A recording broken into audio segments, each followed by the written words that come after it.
इससे पहले की कक्षा में हम लोगों ने जो श्लोक पढ़ा था उसमें सत्संगति क्या नहीं करती, सत्संगति से व्यक्ति का प्रत्येक उद्देश्य सिद्ध हो जाता है, उसकी चर्चा करेंगे। एक बार फिर से उसको पद्य को देखकर फिर हम आगे बढ़ते हैं।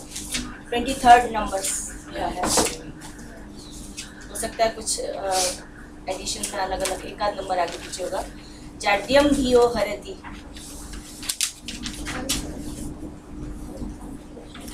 जाड्यम धियो हरति सिंचति वाचि सत्यम मानोन्नतिं दिशति पापमपाकरोति चेतः प्रसादयति दिक्षुतनोति कीर्तिं सत्संगतिः कथय किं न करोति पुंसाम्। इसमें छंद बता सकते हैं कौन सा है छंद? बुक है क्या सभी के पास? आप नहीं है, मैं लिख देती हूँ।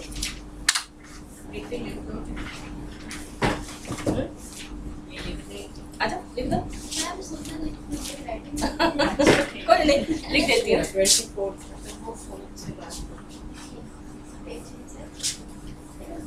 जाड्यम धियो सर आपके पास तो बुक है, तो आपके पास नहीं, आप सर के हरति सिंचति वाचि सत्यम।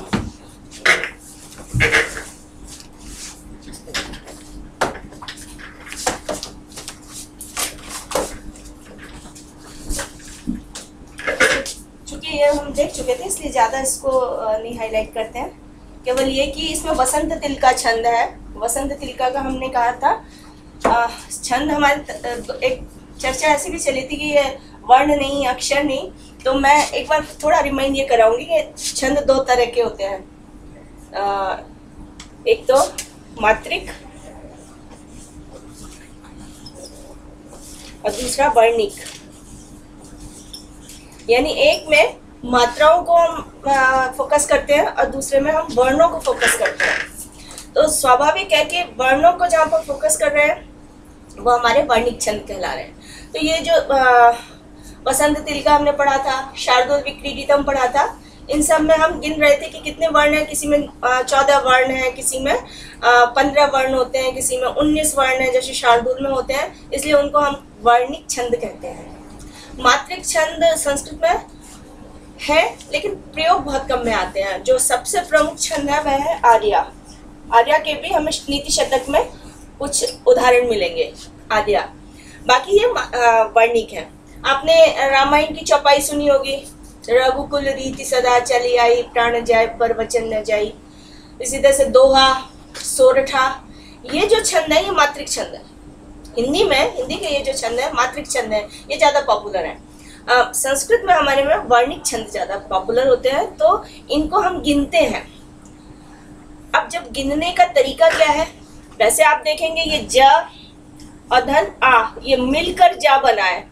देखा जाए तो 2 वर्ण हो गए इसमें, लेकिन संस्कृत में स्वर सहित व्यंजन को एक वर्ण हम कहेंगे छंद शास्त्र में। आप सामान्य व्याकरण की बात करेंगे तो यहाँ पर हम ज और आ को अलग अलग 2 वर्ण मान लेंगे, लेकिन जब हम छंद शास्त्र की बात करते हैं, छंद शास्त्र पर भी बहुत सारा लिटरेचर लिखा गया है। सबसे पुराना जो हमें इसका प्रामाणिक ग्रंथ मिलता है वह है पिंगल का छंदस सूत्र। पिंगल आचार्य हुए हैं और इन्होंने छंदस सूत्र लिखा, और उसके बाद विवृत रत्नाकर है, श्रुतबोध है कालिदास का, छंदो मंजरी है गंगादास की। बहुत सारा लिटरेचर हमें मिलता है। धीरे धीरे छंदों की संख्या बहुत अधिक बढ़ती चली गई। तो ये जो छंद शास्त्र में इन्होंने हमें बताया नियम, तो वो ये कहते हैं कि ज और आ, ज अपने आप में वर्णमाला की दृष्टि से देखा जाए तो ये भी एक वर्ण है, ये भी एक वर्ण है, लेकिन छंद शास्त्र में ये स्वर से जब व्यंजन मिल जाता है और जो रूप बनता है उसको हम एक वर्ण मानते हैं। लेकिन जब हम मात्रा की बात करते हैं तो हमें व्यंजन नहीं काउंट करने पड़ते हैं, हम तब केवल मात्रा को काउंट करते हैं। तो इसलिए इसमें आप पूरे वर्ण यदि काउंट करेंगे तो कितने होंगे, आप ध्यान आपको ये रखना है कि खाली व्यंजन का कोई वैल्यू नहीं है। खाली व्यंजन हम केवल इतना देखेंगे कि यदि दो व्यंजन जुड़ गए तो आगे वाले को हम दीर्घ मान लेते हैं। तो इस तरह से यहाँ पर एक, ड और य मिलके, चूंकि ये एक है इसलिए ये एक, तो जाड्यम ये हो गया 1 2। ठीक है, आगे चलेंगे। 1 2 3 4 5 6 7 8 9 10 11 12 13 14, ये 14 वर्ण हमारे में। मात्राएं देखें तो बहुत सारी हो जाएंगी। इसमें भी आपको मिला है, इसमें अनुस्वार है, इसमें छोटी ई है, या इसमें ये ओ है, इसमें इसमें, तो इस तरह से करके मात्राएं तो बहुत सारी हो रही हैं। लेकिन हम जो 14 वर्ण काउंट कर रहे हैं वो कैसे काउंट कर रहे हैं? स्वर समेत जो व्यंजन है उसको लेकर। अब इसको हम वसंत तिलका कहते हैं, इस छंद का नाम। तो वसंत तिलका की कोई खासियत है, विशेषता है, लक्षण उसका हम करते हैं। उक्ता वसंत तिलका वसंत तिलका तभजा जगौ गह। इसमें जो ये त भ ज ज ग ग ये लक्षण है। ता का मतलब तगण, भ का मतलब भगण, ज का मतलब जगण, फिर जगण, फिर गुरु और गुरु। गुरु का जो स्वरूप होता है उसको हम ऐसी एस की तरह लिखते हैं। इंग्लिश का जो एस है या संस्कृत का जो अवग्रह है, इस तरह से।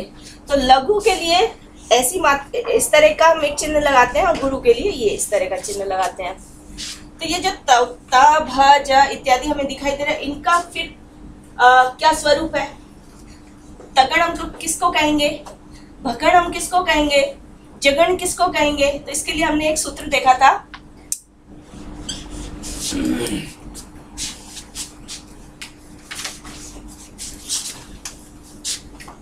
यह माता राजभान सलगा। ये एक फॉर्मूला है छोटा सा, जिसमें सारे गणों का स्वरूप आ जाता है। अब देखिए, सबसे पहले यह है, यह का मतलब हो गया यगण। माँ है, माँ का मतलब मगण, तगण, रगण, जगण, भगण, नगण, सगण, लघु, ल से लघु और ग से गुरु। ये लघु का चिन्ह है, ये गुरु का चिन्ह। अब ये माता राजवान में हमने यगण मगण तगण हमने गिन तो लिया, लेकिन यहाँ आपने देखा होगा, अच्छा, जो गण होता है वो 3-3 वर्णों का होता है, 3 वर्ण होते हैं। तो यमाता में ये 3 आ गए, मातारा में ये आ गए, ताराजा में यहाँ तक 3, इसी तरह से राज भा ज भान, इस तरह से यदि हम लेंगे तो जो यमाता है, अब आप इसमें बताइए खुद ही कि इसमें हम लघु गुरु किस हिसाब से लगाएंगे? लघु गुरु, यमाता का हो गया, य लघु है, माता गुरु गुरु। इसमें आपको बड़ी बड़ी आ दिखाई दे रहा है ना, आ, तो अ का मतलब लघु, आ का मतलब गुरु, इ का मतलब लघु, ई का मतलब गुरु। इसी तरह से ओ गुरु होगा, औ गुरु होगा, ए गुरु होगा, आई गुरु होगा। ठीक है, जहां पर ये बिंदी लगी हुई है, अनुस्वार है, गुरु होगा। जहां पर संयुक्त वर्ण है उसके पहले का गुरु हो जाएगा। यहाँ तो गुरु दिखाई दे रहा है, मान लीजिए यहाँ यही होता है इतना, तो भी हम इस पर जो निशान लगाते हैं वो गुरु का लगता, ठीक है ना, जबकि अभी तो हमारी गुरु है ही। तो इस तरह से कुछ परिस्थितियां हैं जिनमें हम वर्णों का स्वरूप निश्चित करते हैं कि ये लघु है, गुरु है। तो यमाता ये सामने आ गया। दूसरा है मगण। अब आप देखिए, माँ तारा, इसमें मगण है तो उसमें यमाता की जगह मैं यगण ही लिखती हूँ, और उसका स्वरूप फिर आगे यगण, और यगण का इन्होंने बनाया यमाता। ठीक है, ये हमारा मगण है, तो मगण के लिए इन्होंने लिखा था मा ता रा। मातारा, यानी अब देखिए मा आ त आ र आ, इसका मतलब गुरु गुरु गुरु। गुरु मतलब बड़ी मात्रा। बड़ी मात्रा, हाँ। गुरु का मतलब जिसको हम दीप कह देते हैं। तो माता, अगला है तगण।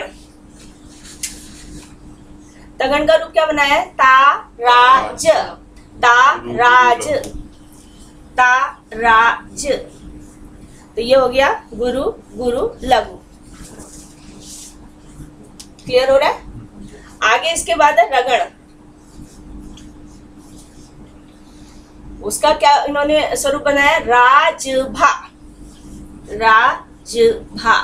और राजभा का रूप यदि हम इस पर गुरु लघु लगाएंगे तो क्या होगा? गुरु लघु गुरु, गुरु लघु गुरु।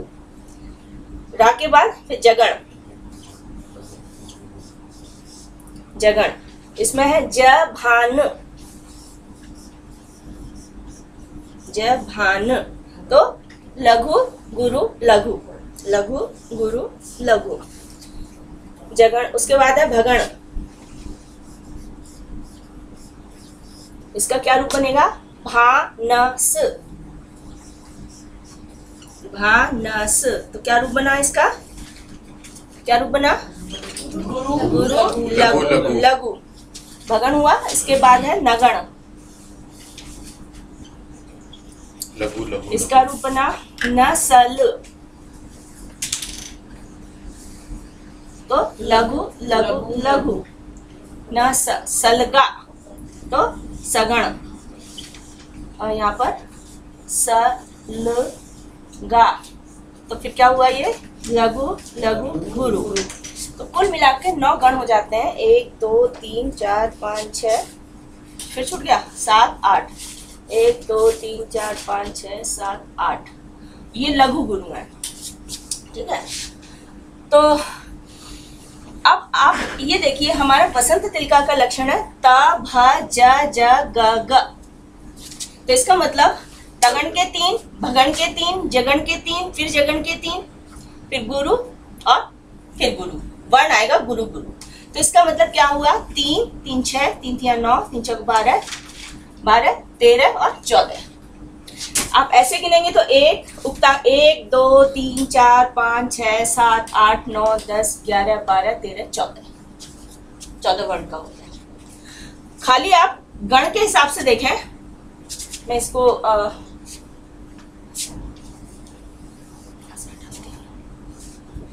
तगण, फिर भगण,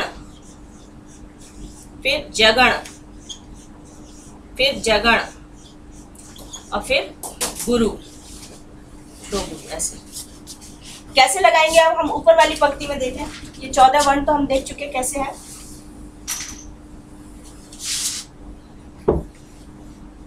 जाट्यम में है 1 2 3, यहां तक आएगा ये।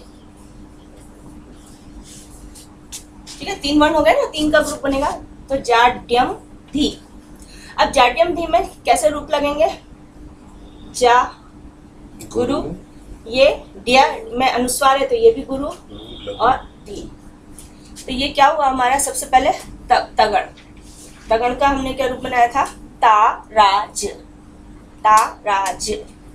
ठीक है। तो गुरु गुरु लघु।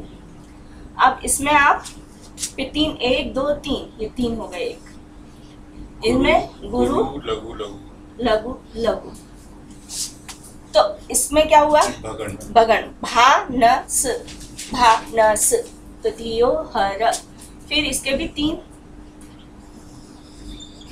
यहाँ। ठीक है। तो यह है लघु।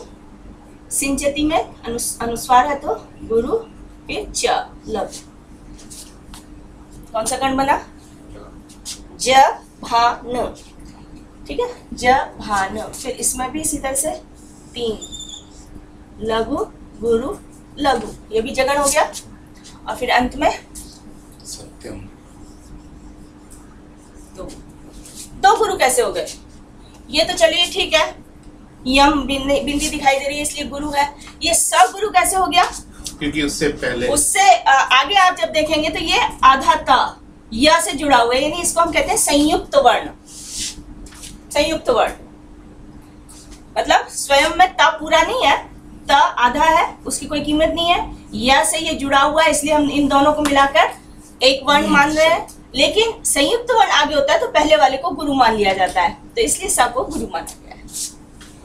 तो अब आप ये देखेंगे उक्ता बसंत तिलका तब जा जगऊ में जो त भ जा ज गौ गह ये आ रहा है, ये लक्षण हो गया बसंत तिलका का। यानी बसंत तिलका के हर एक चरण में, एक श्लोक में 4 चरण होते हैं, 4 लाइन हम जो लिखते हैं उसका मतलब 4 पाद या 4 चरण है, 4 स्टेंजा, 4 चरण ही बोले इसको। तो 4 चरण होते हैं, 4 पैर होते हैं, फीट जिसको कहेंगे।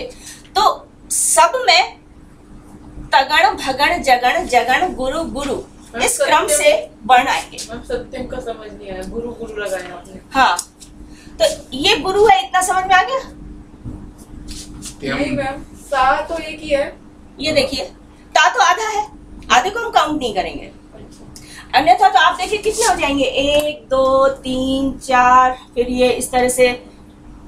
यहाँ पर भी आप ड आधा है, तो हमने उन ड को और या को मिला के एक माना है ना। लेकिन नियम ये होता है कि जब 2 व्यंजन एक साथ जुड़े होंगे तो जो उससे पहले होगा वो गुरु होगा। अब ये ऑटोमेटिकली गुरु है, लेकिन सा तो आपको छोटा दिखाई दे रहा है ना, तो इस पर तो हमें लघु मात्रा लगानी थी। लेकिन चूंकि ता और या जुड़े हुए हैं इसलिए हमने इसको गुरु मान लिया। ता और या ये जुड़े हैं ना, ता आधा ता और या, इसको कहते हैं हम संयुक्त वर्ण। तो इस कारण से इसका पहला वाला जो होगा वो दीर्घ मान लिया जाएगा। दूसरा और दिखाऊं, जैसे उक्ता, ये उक्ता शब्द दिखाई दे रहा है आपको? देखने में तो आप यदि खाली ऊ को देखेंगे तो ये लघु हो जाएगा, लघु है, देखने में लग रहा है, और ता गुरु है, और ये व फिर लघु। यदि हम ऐसा करते हैं तो कौन सा गण बना? ज भान, हमारा स्वरूप ही नहीं बना, क्योंकि इसमें क्या होता है, पहला त। तो इसका मतलब ऊ को हमें गुरु मानना ही पड़ेगा। उक्ता बसंत, अब ये क्या बन गया? तगण, ता रा ज। तो ये गुरु कैसे हो गया? क्योंकि यहाँ पर क आधा है जो ता से जुड़ा हुआ है, ये नहीं, ये संयुक्त वर्ण है। इस संयुक्त वर्ण से पहले यदि कोई लघु होता है तो उसको दीर्घ कहते हैं, गुरु मान लेते हैं उसको। और संयुक्त वर्ण चाहे लघु हो तब भी, हाँ, जैसे वसंत में, संत में वही आएगा। अब बसंत है जैसे ये, स दीर्घ हो जाएगा, अब सा दीर्घ हो जाएगा, अगला वाला लघु, ये अपना लघु हो जाएगा। और मैडम वो सत्यम में य के ऊपर मां, इसलिए वो गुरु है। अनुस्वार जैसे जहाँ होगा अनुस्वार गुरु माना जाता है, बिंदी है। इसी तरह से कहीं विसर्ग जैसे ये है, विसर्ग जो है वो विसर्ग भी गुरु माना जाता है। अन्यथा देखिए लक्षण में खाली ग आप देखेंगे तो ये तो लघु है, लेकिन चूंकि ये विसर्ग इसके साथ जुड़ा हुआ है तो ये विसर्ग उसी तरह से होता है जैसे हम दीर्घ मात्राएं लगाते हैं, आ ई उ, क्योंकि इस पर स्ट्रेस ज्यादा होता है। तो विसर्ग भी जहाँ होगा उसको गुरु माना जाएगा। तो इसलिए ग जो है, ग कैसा होगा? गुरु। जबकि खाली इतना देखेंगे तो ये लघु हो गया। तो इस तरह से छंद के कुछ रूल होते हैं।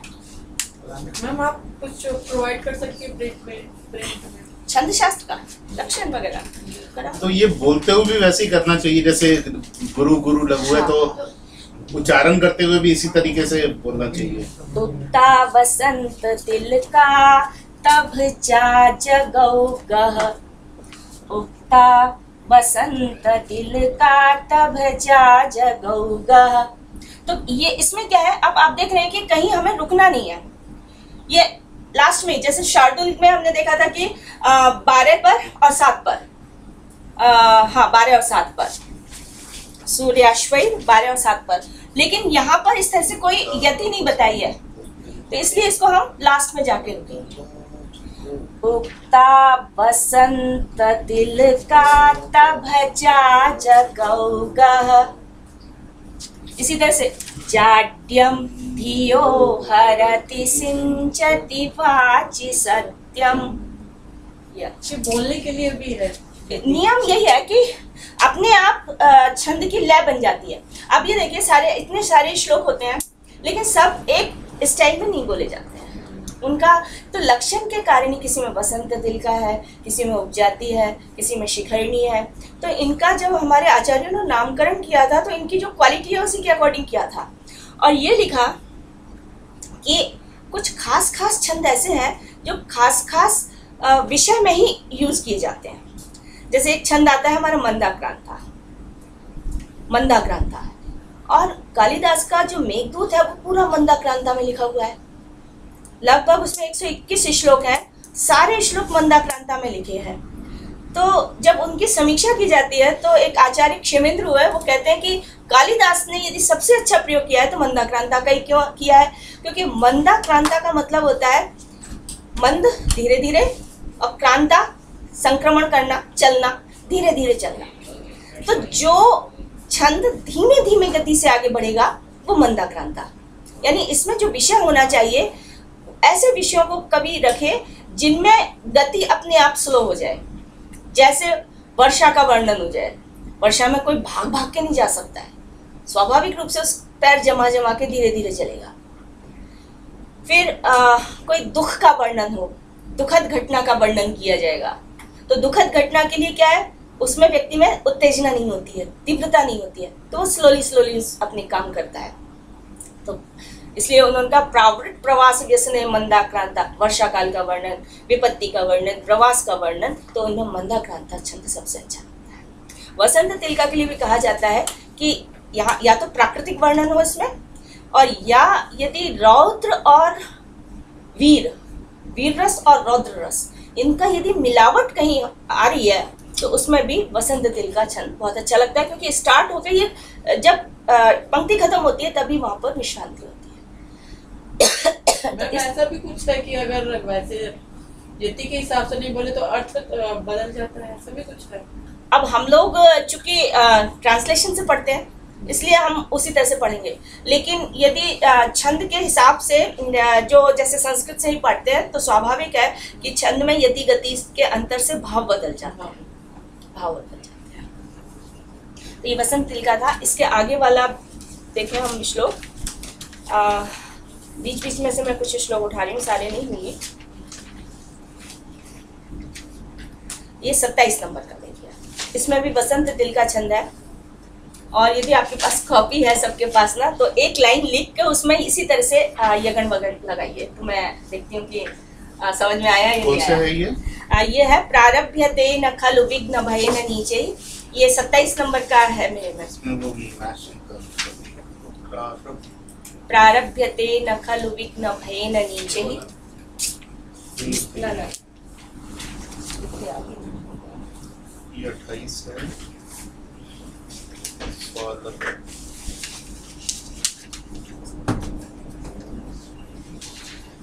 ये वाला ही नहीं,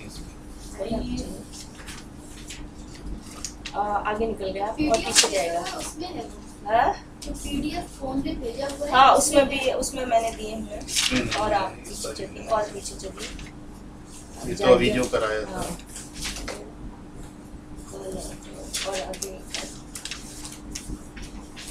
लास्ट में वो हो गई श्लोक की लिस्ट हो गई। बहुत अच्छा श्लोक है इसलिए मैंने चलिए हम दिया वो है। लिख लेते हैं। इसमें यदि पीछे इंडेक्स वगैरह दिए हो तो देखिए पीछे लास्ट में एकदम श्लोक की इंडेक्स दे देते हैं कभी कभी। नहीं हाँ कुछ प्रक्षिप्त श्लोक दिए हैं। क्या मैं लिख देती हूँ फिर।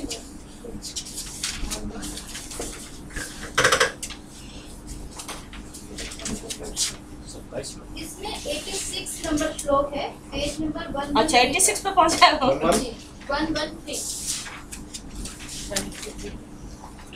पीछे में चला दो ना, लास्ट में हिस्सा देख सकते हैं। प्रारब्धते न खलु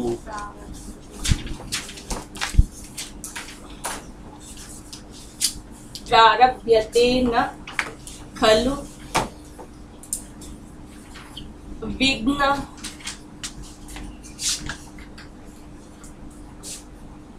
भय विघ्न भयेन नीचे ही। इसे एक ही पंक्ति में लगा लीजिए।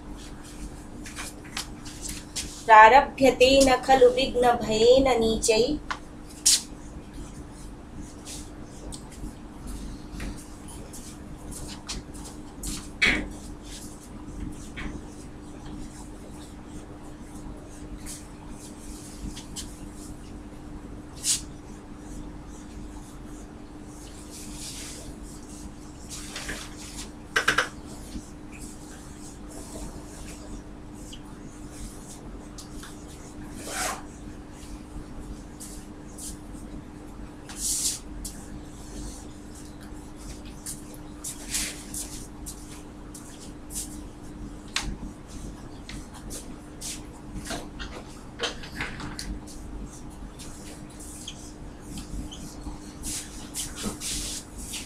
वसंत लिखा है इसमें भी।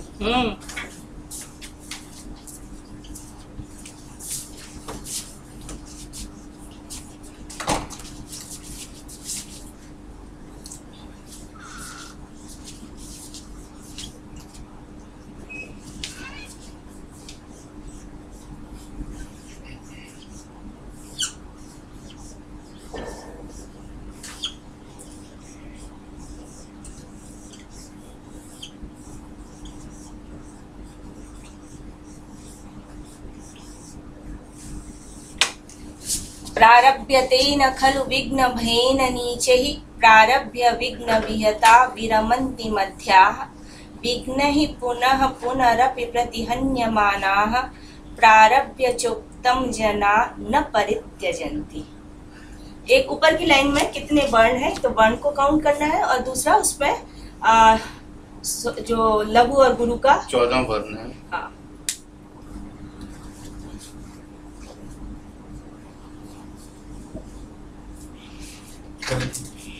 हो गया।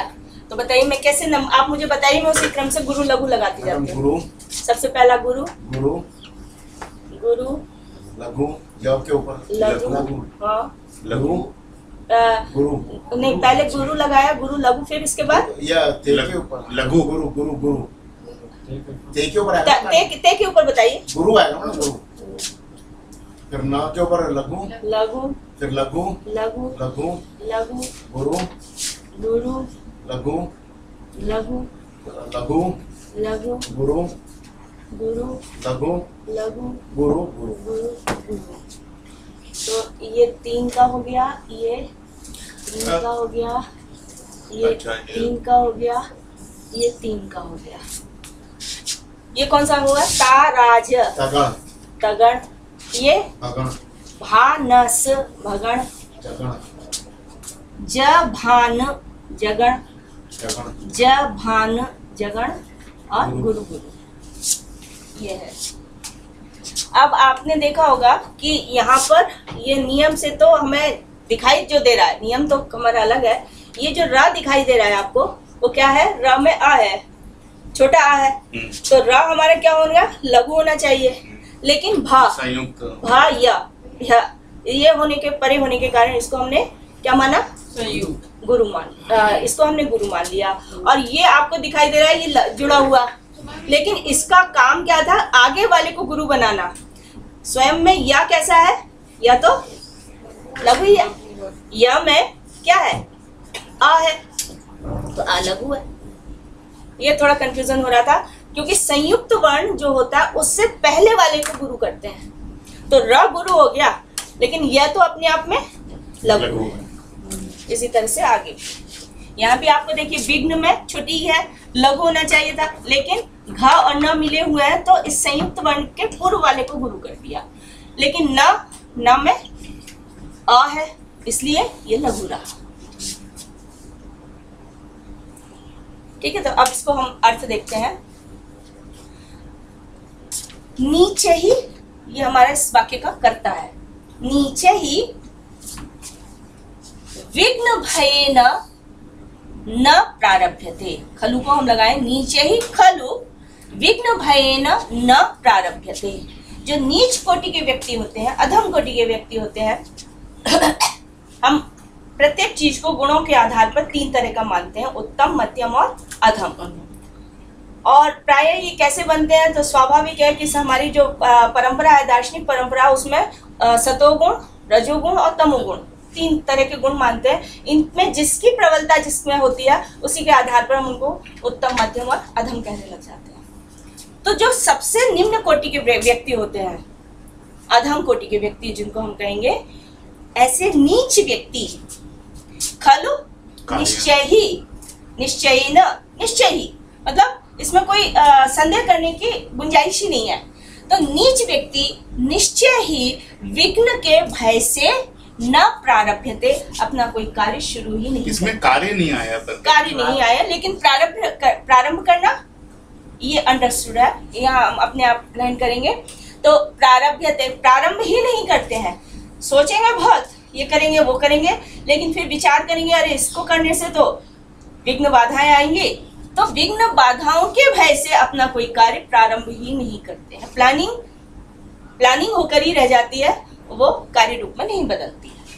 तो ऐसा जो व्यवहार होता है वो अधम कोटि के व्यक्तियों का होता है। जो मध्यम कोटि के व्यक्ति होते हैं, बीच वाली श्रेणी है, वह विघ्न विहता प्रारभ्य मध्याः प्रारभ्य विघ्न विहता विरमन्ति। जो मध्यम श्रेणी के व्यक्ति होते हैं, प्रारंभ करके, कौन सा प्रत्यय है इसमें, ये हम पढ़ चुके हैं पिछले सेमेस्टर में, ल्यप प्रत्यय। ल्यप प्रत्यय करके इस अर्थ की प्रतीति कराने के लिए आता है। हिंदी में जो हम कहते हैं ना, खाना खाकर घूमने जाता है, तो भुक्त्वा भ्रमति। तो करके, प्रारंभ करके, इसमें ये दो तो उपसर्ग है, रब धातु है और ल्यप प्रत्यय है। ल्यप प्रत्यय की विशेषता ये होती है, लिप या पहचान ये होती है कि इसके पहले उपसर्ग जरूर होते हैं। इसी अर्थ में एक हम और प्रत्यय लगाते हैं, वो होता है त्वा, भुक्त्वा, पठित्वा, गत्वा। तो वो भी इसी अर्थ की प्रतीति कराता है, भोजन करके, हंसकर, पढ़कर, घूमकर। लेकिन अंतर दोनों में ये होता है कि ल्यप प्रत्यय के में धातु से पहले उपसर्ग जुड़े हुए होते हैं, जबकि त्वा प्रत्यय में उपसर्ग नहीं होते हैं। तो प्रारभ्य, मध्यम व्यक्ति कार्य को प्रारंभ करके विघ्न विहता, विघ्नों से विशेष रूप से हत होकर, हत माने पीड़ित होकर, दुखी होकर, पीड़ित होकर, विघ्नों से प्रताड़ित किए गए विरमंती, कार्य को छोड़ देते हैं। यानी स्टार्ट तो कर दिया उन्होंने, लेकिन उसको फल प्राप्ति तक, अंत तक नहीं ले गए। विघ्नों के भय से या विघ्नों से प्रताड़ित होकर बीच बीच में बाधाएं आने लग गई उनके, तो बाधाओं के भय से, उनसे पीड़ित होकर प्रारंभ करके विरमंती छोड़ देते हैं। विरमंती का जो रूप है, वि उपसर्ग, रम धातु और लट लकार, प्रथम पुरुष बहुवचन, ये है। रम धातु का मतलब आनंद लेना होता है, रमते। किसी भी कार्य को करने में लिया, उसमें जो आनंद है वो रम है, उसको हम रमण से कहते हैं। और वि उपसर्ग, उससे विगत हो जाना, हट जाना। वि उपसर्ग के कई प्रकार के अर्थ होते हैं, कहीं विशेष रूप से, तो यहाँ पर आनंद से विलग होना। तो वही लक्षणा से फिर हम इसका अर्थ लेते हैं, विरमंती, विराम ले लेते हैं। विराम शब्द हिंदी में हम लोग उससे अच्छे से परिचित हैं। विराम लेना, विश्राम ले लेना, यानी कार्य को छोड़ देना। अब देखिए, सीधे सीधे कार्य को छोड़ देते हैं, यह अर्थ हमें नहीं मिल रहा है, लेकिन आनंद से विलग हो जाना, आनंद से अलग हट जाना, विराम ले लेना, ये जो शब्द है, तो विराम ले लेना, आनंद से अलग हटना, लेकिन लक्षणा से क्या अर्थ हो गया, कार्य से अलग हट जाना। तो प्रारभ्य विघ्न विहता, इसमें जो विहता शब्द आपको दिखाई दे रहा है, इसमें भी देखिए वि और हन धातु है, त प्रत्यय, और इसका भी जो है वो प्रथमा विभक्ति का बहुवचन, विहता।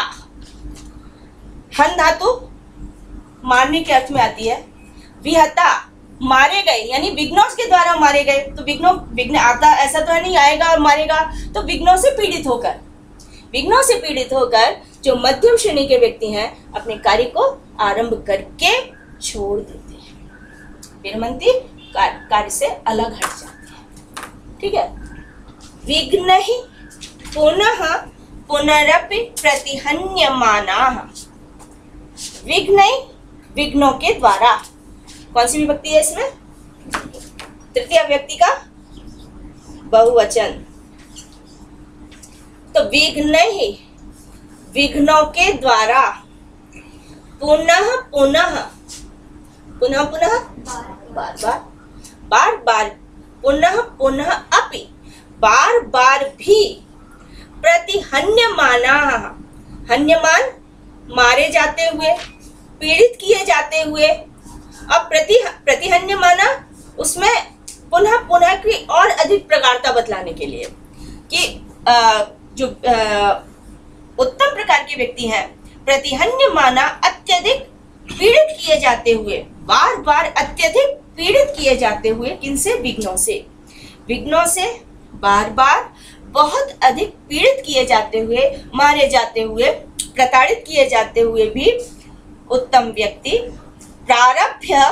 प्रारंभ करके जो कार्य आरंभ कर दिया है, तो प्रारंभ करके न परित्यजन्ति, कार्य को छोड़ते नहीं है। परित्यजन्ति शब्द हमें थोड़ा अपरिचित सा लग रहा है, लेकिन परित्याग शब्द आपने हिंदी में बहुत सुना होगा। परित्याग, त्यागना, परित्यागना, बहुत अधिक त्याग देना। तो न परित्यजन्ति, उसे लेश मात्र भी त्यागते नहीं है।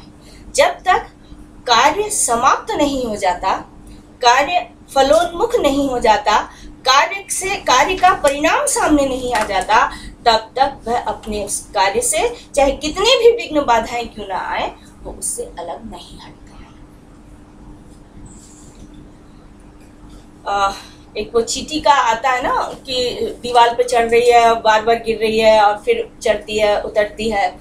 तो ऐसा दृश्य भी व्यक्तियों को कितना प्रेरित कर जाता है कि वो अपने कार्य में बढ़ते हैं, लेकिन निराश होकर वापस लौट लेते हैं, क्योंकि उनका रास्ता बंद हो जाता है या रास्ता आगे दिखाई नहीं देता, उपचार उन्हें दिखाई नहीं देता है, तो वापस लौट पड़ते हैं।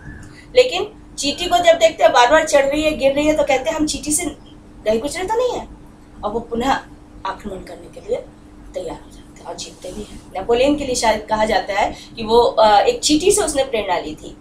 जब उसको निराशा ही मिल रही थी, तो निराश होकर वो बैठ गया था, लेकिन जब उसने देखा कि चींटी गिर रही है, फिर उठ रही है, अपना सामान लेकर चींटी चढ़ रही है दीवार पर, लेकिन चढ़ नहीं पाती है, उसकी वजह से वो नीचे गिर जाती है। वो फिर प्रयास करती है और अंत में वो सफल हो जाती है। तो इसी तरह से जो अपने दृढ़ निश्चयी होते हैं, अपने आग्रह के पक्के लोग होते हैं, वो कितनी भी विघ्न बाधाएं क्यों ना आ जाए, कार्य को बीच में नहीं छोड़ते हैं, उसको परिणाम तक ले जाते हैं।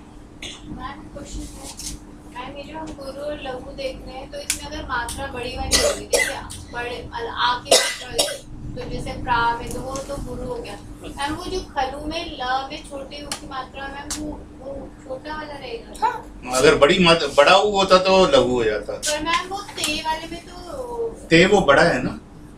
देखिए, एक मिनट में फिर से इसको बता दूं। हमारे पास जो वर्णमाला में अ, ई, उ, री, ये लघु कहलाते हैं।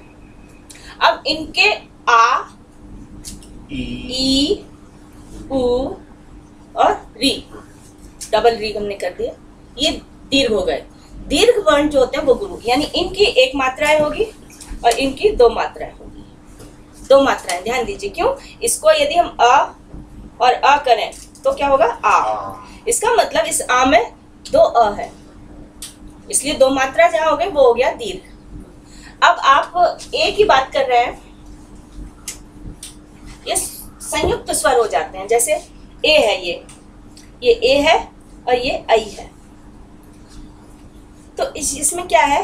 अ और ई। ये अ और ई जब मिलते हैं तो बनता है ए। इसको गुण संधि कहते हैं। गुण संधि के अंतर्गत आपने पढ़ा होगा। और इसी तरह से आ और ई, नहीं, बड़ी छोटी दोनों ही हो जाएंगी, आ, लेकिन इधर आ आएगा। तो ये इसमें भी क्या है? दो से अधिक है, दो से अधिक। तो जहां भी दो या दो से अधिक स्वर होंगे तो उसको हम दीर्घ के अंतर्गत रख लेते हैं। अब आप यहां पर देख रहे हैं ता, ते, तो ते कैसे है? ता धन ए। तो ए, आई, ओ, औ, अंग, आह, ये सब दीर्घ है। इसमें विसर्ग के कारण दीर्घता है, इसमें इस अनुस्वार के कारण दीर्घता है, इसमें अ और उ मिलकर ओ हो गए हैं, अब है ना। और इसमें ये, तो ये सब क्या है? एक से अधिक स्वर वाले हैं। हमारे पास एक स्वर वाले कौन है? अ, ई, उ, री। तो ये लघु कहलाएंगे, इनके लिए हम ऐसे चिन्ह लगाएंगे और इन सब के लिए दीर्घ। ठीक है, इसको गुरु कहते हैं, इसको लघु कहते हैं। मात्रा की दृष्टि से कहें तो इसको हम कहते हैं ह्रस्व और इसको कहते हैं दीर्घ। ये ह्रस्व है, ये दीर्घ है। छंद की दृष्टि से हम कहें तो ये लघु है और ये गुरु है। ठीक है, और कुछ? हाँ, खलु की बात आप कर रहे थे तो ल हलंत है और ये ऊ है। तो देखिए ये ऊ हमारा ये है, ये लघु, ये ऊ हमारा लघु। और मैम इसको अगर और पढ़ना हो तो किस टॉपिक के अंतर्गत इसको पढ़ेंगे? किसको? ये सब चीजें। ये छंद शास्त्र कहलाता है, छंद। मैम प्लीज कुछ प्रोवाइड कर दीजिए। करा दूंगी मैं, व्रत रत्ना करके कुछ जो नियम मेन है कि स्वरों को हम कैसे काउंट करते हैं, कितने गण हैं, वो मैं आपको बता दूंगी। अच्छा मैम, एक जैसे हम है लिखते हैं तो जैसे हाँ ये हाँ तो इसमें मतलब हमारे दो आई आ गए। हाँ, इसमें हाँ हलंत है और हम बड़ी ए ये करते हैं हाई। और आप कहते हैं ना हे राम, तो वो है हाँ और छोटी हे राम संबोधन में हम प्रयोग करते इसमें हैं। कंफ्यूजन होता है। हे हाई, इसमें है इज।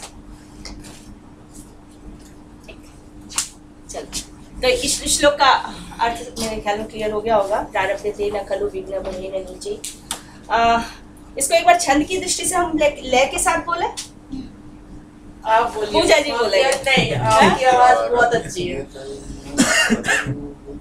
हम शुरू करते हैं और उसके अंत में ही जाके हमें रुकना है।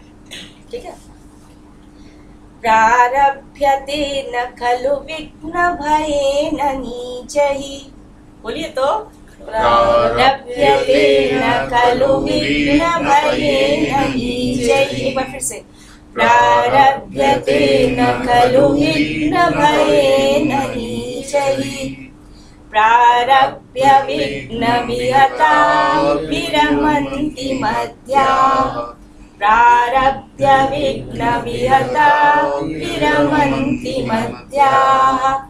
विघ्नः पुनः पुनरपि प्रतिहन्यमानाः। विघ्नः पुनः पुनरपि प्रतिहन्यमानाः। प्रारभ्य चोत्तम जनान् न परित्यजन्ति। इसमें एक चीज जो थोड़ा ध्यान दीजिए, वो जैसे तीसरी लाइन है ना, विघ्नः पुनः पुनरपि प्रतिहन्यमाना। तो जो प्रतिहन्यमाना है वो क्या है? प र फिर अ, इनको मिलाएंगे तो बनेगा प्र। ठीक है, यानी ये संयुक्त वर्ण हुआ, संयुक्त वर्ण हुआ। और संयुक्त वर्ण से पहले वाला गुरु होता है। यहाँ पर आप देखेंगे हम लघु लगाएंगे, लघु है लेकिन संयुक्त वर्ण के कारण ये दीर्घ हो जाएगा। तो उच्चारण में भी हमें क्या करना पड़ेगा, इसको थोड़ा झटके के साथ बोलना पड़ेगा। विघ्नहि पुनः पुनरपि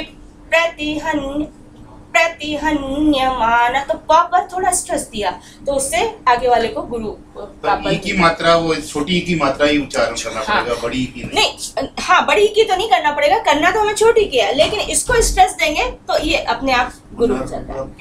विघ्नहि पुनः पुनरपि प्रतिहन्यमाना। अब नहीं तो ऐसे करना पड़ता, विघ्नहि पुनः पुनरपि प्रति, तो अशुद्ध हो जाता है यदि हम दीर्घ इसको कर देंगे। लेकिन छंद में इस पर स्ट्रेस दे देंगे।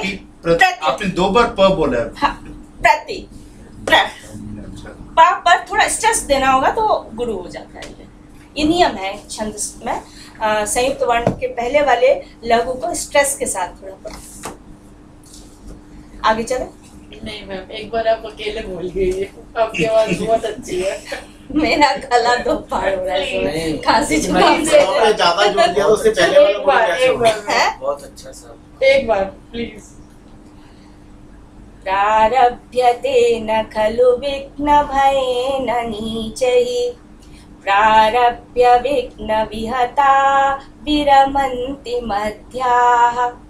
विघ्नः पुनः पुनरपि प्रतिहन्यमानाः। प्रारभ्य चोत्तम जनान् न परित्यजन्ति। आगे। छोटे छोटे व्याकरण है, बस वो आपको थोड़ा ध्यान रखना है। जैसे प्रारभ्यते न खलु विघ्न भयेन, नीचे यदि मैं इसमें पूछूं कि कर्ता क्या है, तो क्या आप कर्ता किसको मानेंगे? काम कौन कर रहा है? विघ्न भयेन न प्रारभ्यते, तो इसका मतलब यहाँ पर सामान्यतः कर्ता में प्रथमा व्यक्ति का प्रयोग होता है, राम गच्छति, तो उस तरह का प्रयोग हमें नहीं दिखाई दे रहा है। यह है प्रारभ्यते, ये कर्मवाची की क्रिया है, तो नीचे ही कर्ता में कर्मवाची में तृतीय व्यक्ति का प्रयोग हो जाता है। तो ये जो पहली पंक्ति है वो कर्मवाची की आ गई है। लेकिन आगे जो आप देखते हैं, प्रारभ्य विघ्न विहता विरमंती मध्या, ये कर्तृवाची का प्रयोग हो गया। विरमंती ये क्रिया है और मध्या ये उसका कर्ता पद है। अर्थात यदि हम ऐसा प्रश्न करें कि के विरमंती, उत्तर क्या होगा? मध्याः विरमन्ति। कर्ता मध्या हो गया, कर्ता मध्या, हाँ कर्ता मध्या हो गया। मध्याः विरमन्ति, मध्याः किं कुर्वन्ति? मध्याः विरमन्ति। मध्याः कथं विरमन्ति या केन कारणेन विरमन्ति? तो विघ्न विहता मध्याः विरमन्ति। इसी तरह से उत्तम जनाः किं न कुर्वन्ति? उत्तम जनाः प्रारभ्य न परित्यजन्ति। उत्तम जनाः किं न कुर्वन्ति? उत्तम जनाः न परित्यजन्ति। कथम? प्रारभ्य न परित्यजन्ति, प्रारंभ किए हुए कार्य का परित्याग नहीं करते हैं। इसके आगे 31 नंबर में मेरे में आ रहा है, लांगूल चालन मधः, ये वाला है, मिला? इसमें भी वसंत तिल का छंद है। 31 है, मैं पढ़ के एक बार बता देती हूँ। लांगूल चालन मधश्चरणावपातम भूमौ निपत्य वदनोदर दर्शनम च श्वापिंडदस्य कुरुते गजपुंगवस्तु धीरम विलोकयति चाटुशतैश्च भुंक्ते। इसमें उत्तम व्यक्ति और मध्यम व्यक्ति, उत्तम व्यक्ति और निकृष्ट व्यक्ति कि क्या आचरण है, सीधे न कहकर अन्योक्ति के माध्यम से कहा है। पहले वाले श्लोक में तो हमने देखा था उत्तम मध्यम अधम तीनों की अलग अलग विशेषताएं बताई। एक तो प्रारंभ ही नहीं करता, एक प्रारंभ करके बीच में छोड़ देता है, और एक तीसरा जो है वो कार्य को अंत तक ले जाता है, फल तक ले जाता है। इसमें थोड़ा अन्योक्ति है, सीधे ही नहीं कहा गया है उत्तम मध्यम, लेकिन प्रकारांतर से हमें ये लगेगा कि हाँ इसमें उत्तम और अधम व्यक्ति के स्वभाव का वर्णन किया है सबके पास लिखी है ना। तो इसको हम जहाँ जरूरत पड़ेगी संधि विच्छेद वगैरह की, वही हम बोर्ड पर लिखेंगे।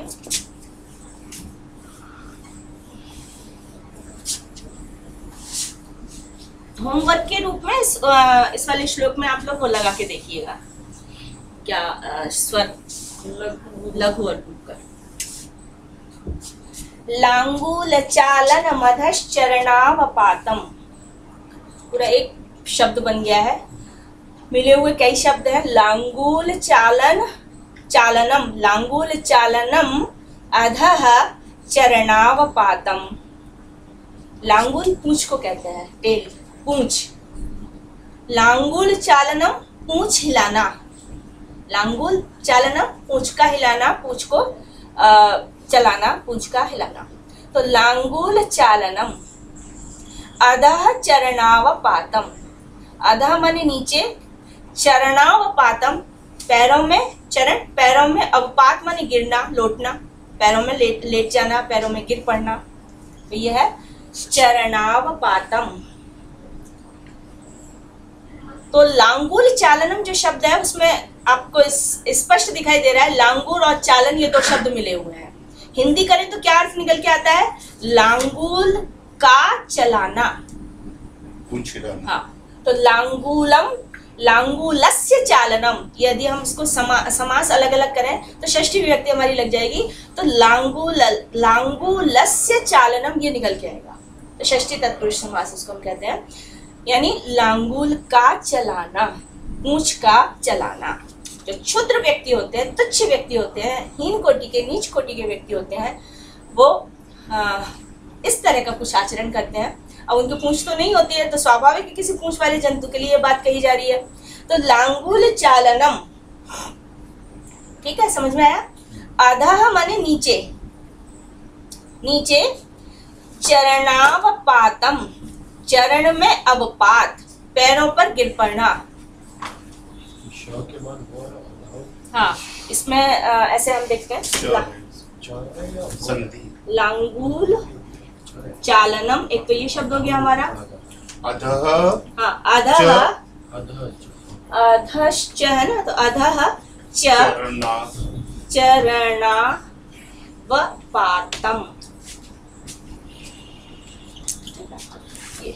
चरणावपातम। तो लांगुल का चलाना, अधः माने और, च माने और, अधः माने नीचे, नीचे मतलब जमीन पर, भूमि पर, चरणावपातम पैरों पर गिर पड़ना।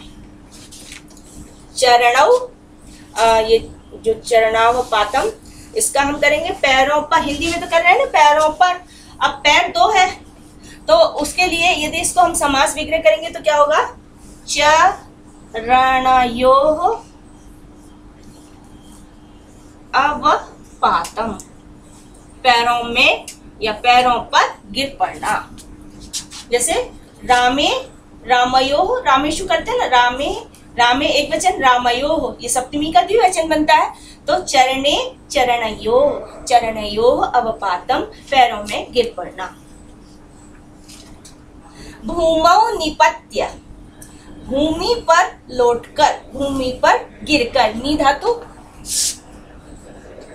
पथ, सॉरी नी उपसर्ग पथ धातु और वही लेप प्रत्यय, गिर कर, निपत्य, नी निशेषण पूरी तरह से जमीन पर गिर पड़ना, तो गिर कर, निपत्य ये भी लेप प्रत्यय है, तो करके अर्थात गिर कर, गिर करके। तो भूमौ निपत्य क्या करना, वदनोदर दर्शनम च, वदन, वदन कहते हैं मुंह, फेस, वदन मुंह को, और उदर पेट को, इसको प्रदर्शित करना। तो मुंह को देखना, दूसरे का मुंह देखना और स्वयं का पेट दिखाना। तो वदनोदर दर्शनम च, मुख और उदर यानी पेट को दिखाना। कौन करता है, श्वा, श्वा कहते हैं कुत्ता, कुत्ता कुरुते करता है, श्वा कुरुते कुत्ता करता है। किसका, पिंडदस्य, पिंडम ददाति, पिंडद जो खाना, खाना देता है उसको, पिंडद, पिंड शब्द पिंडदान के लिए आता है ना, पिंडद यानी जो पिंड इत्यादि भोजन की जो सामग्री है वो तो पिंड, और द माने देने वाला। तो पिंडद, पिंड इत्यादि सामग्री या भोजन की सामग्री देने वाले का, किसके पैरों में गिरता है, जो भोजन उसको देता है।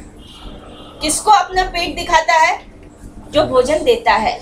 किसके मुंह को टकटकी लगा के देता है, देखता है, जो उसको भोजन देता है। तो ये सारी चीजें कुत्ते के लिए आए कि कुत्ता ये सब कार्य करता है।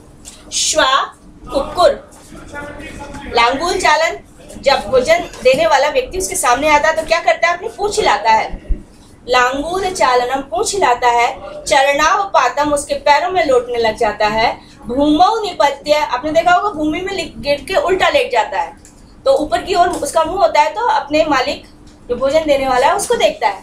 तो पिंडदस्य वदन, वदन दर्शनम, तो पिंड देने वाले यानी भोजन की सामग्री देने वाले के मुख को देखता है, और उदर दर्शनम अपने उदर का दर्शन कराता है, पेट दिखाता है अपना। तो दर्शन वर्ड दोनों के लिए, दोनों के साथ जुड़ जाएगा, वदन दर्शनम उदर दर्शनम।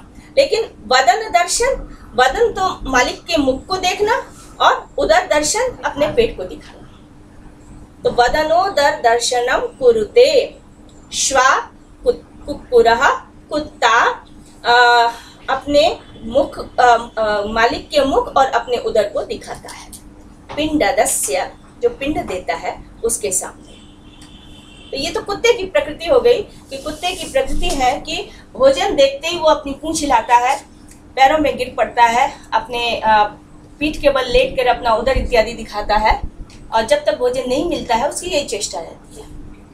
गजपंग वस्तु, दूसरी तरफ गज पुंगव जो श्रेष्ठ हाथी है, गज पुंगवस्तु जो श्रेष्ठ कोटि का हाथी है, धीरम विलोकयति उसके सामने भोजन डाल दीजिए। ऐसा नहीं है कि वो भोजन के ऊपर टूट पड़ता है, भोजन पर नहीं टूटता है वो।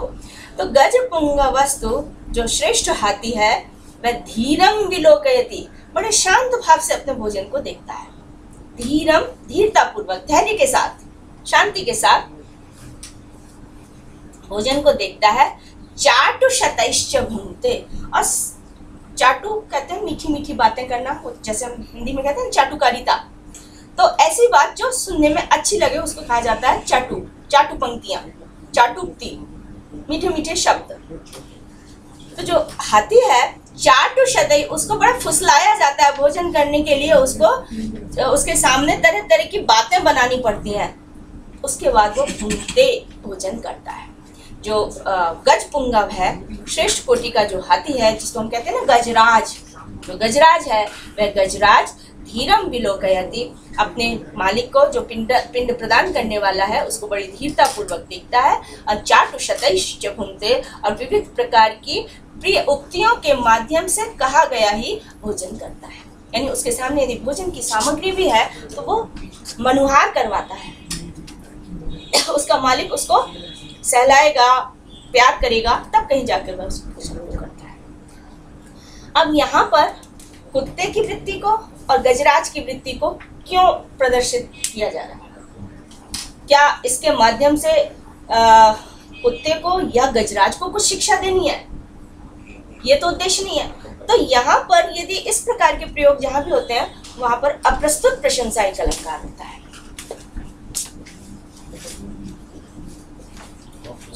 अप्रस्तुत प्रशंसा, प्रशंसा का मतलब यहाँ पर किसी की बड़ाई करना नहीं है। प्रशंसा का मतलब है केवल कथन करना, कोई स्टेटमेंट देना। लेकिन कैसा? जो अप्रस्तुत के लिए, जो प्रेजेंट नहीं है उसके लिए है। तो यहाँ पर दो तरह के व्यक्ति हैं। एक जो सहजता से किसी के आगे भी हाथ पसारने लग जाते हैं, खुद याचना करने लग जाते हैं। एक दूसरे प्रकार के जो श्रेष्ठ कोटि के व्यक्ति हैं उनको फुसलाना पड़ता है, उनके सामने मधुर भाषण करना पड़ता है। तो राजतंत्र के जमाने की कविताएं हैं ये। तो आप राजाओं को जगाने के लिए भी स्तुतियां गाई जाती थी। उनका भोजन समय होता था तब भी स्तुतियां गाई जाती थी। तो इस तरह का जो स्वभाव है व्यक्ति का, कि एक तो कुत्ते की प्रकृति की तरह के होते हैं कि हाथ पैर फैलाते रहते हैं, लोगों के आगे अपना पेट दिखाते रहते हैं, यानी याचना करते रहते हैं। भोजन सामने आते हैं इस पर टूट पड़ते हैं। तो भोजन से तात्पर्य यहाँ केवल भोजन मात्र नहीं है, उनके सामने जो भी सामग्रियाँ हैं, संसाधन हैं, उनके लिए वो बेचैन रहते हैं कि किसी भी तरह से प्राप्त हो जाए। एक दूसरे प्रकार के व्यक्ति होते हैं, बड़े शांत रहते हैं, धैर्य से वो उन वस्तुओं का पहले अवलोकन करते हैं और उसके बाद फिर उन वस्तुओं का भोग करते हैं। तो धीरम विलोकयति चाटु शतैश्च भुंक्ते। जो अप्रस्तुत प्रशंसा है, ये नाम शायद आपको कठिन लग रहा हो। हिंदी में इस तरह के अलंकारों को अन्योक्ति अलंकार कहा जाता है। संस्कृत में अन्योक्ति नहीं था, लेकिन धीरे धीरे यही हिंदी तक आते आते अप्रस्तुत प्रशंसा के संस्कृत में 5 प्रकार थे, 5 टाइप का था अप्रस्तुत प्रशंसा। उसका जो एक प्रकार है वो अन्योक्ति है। तो हिंदी में उसको एक अलग ही अलंकार मान लिया गया, अन्योक्ति। अन्योक्ति से मतलब समझ में आ रहा है, कहा किसी और को गया है लेकिन उसका लक्ष्य कोई दूसरा है। जैसे कुत्ता और हाथी के लिए बात कही गई है, लेकिन उसके लिए एक धैर्यशाली व्यक्ति, एक अधैर्य व्यक्ति, उनको संबोधित किया जा रहा है। उसका क्या मतलब है? हाँ, अन्वय। हाँ, सारी किताबों में आपको अन्वय मिलेगा। अन्वय का मतलब होता है कि आप जब हिंदी कर रहे हैं या आप जिस भाषा में इसको समझ रहे हैं उस भाषा के अकॉर्डिंग शब्दों को बैठा लेना। क्योंकि संस्कृत में अंग्रेजी या हिंदी की तरह सेट नहीं है कि आप पहले कर्ता का प्रयोग करें, फिर आपको क्रिया का हो और उसके बाद फिर ऑब्जेक्ट आए, इस तरह से नहीं है। संस्कृत में चूंकि विभक्तियां लगी होती हैं तो वाक्य में किसी भी शब्द को आप कहीं भी रख दो तो भी अर्थ मिलेगा। जैसे रामः ग्रामो गच्छति, राम गांव जाता है। हिंदी में तो आपको यही कहना पड़ेगा, राम गांव जाता है। ऐसा नहीं कह सकते राम जाता है गांव या जाता है राम गांव, ऐसा नहीं बोल सकते हम। उसका सेट है कि पहले राम करता आ जाएगा, फिर गांव, ये हमने कर्म ले लिया, और फिर जाता है इसको रख दिया। संस्कृत में आप इसको कहीं भी कैसे भी प्रयोग कर दीजिए, गच्छति रामः ग्रामम, ग्रामम गच्छति रामः, गच्छति रामः ग्रामम। चूंकि इसमें विभक्ति लगी हुई है, तो विभक्ति लगी होने से द्वितीय विभक्ति है, तो उसमें हम गांव को गच्छति जाता है, रामः करता।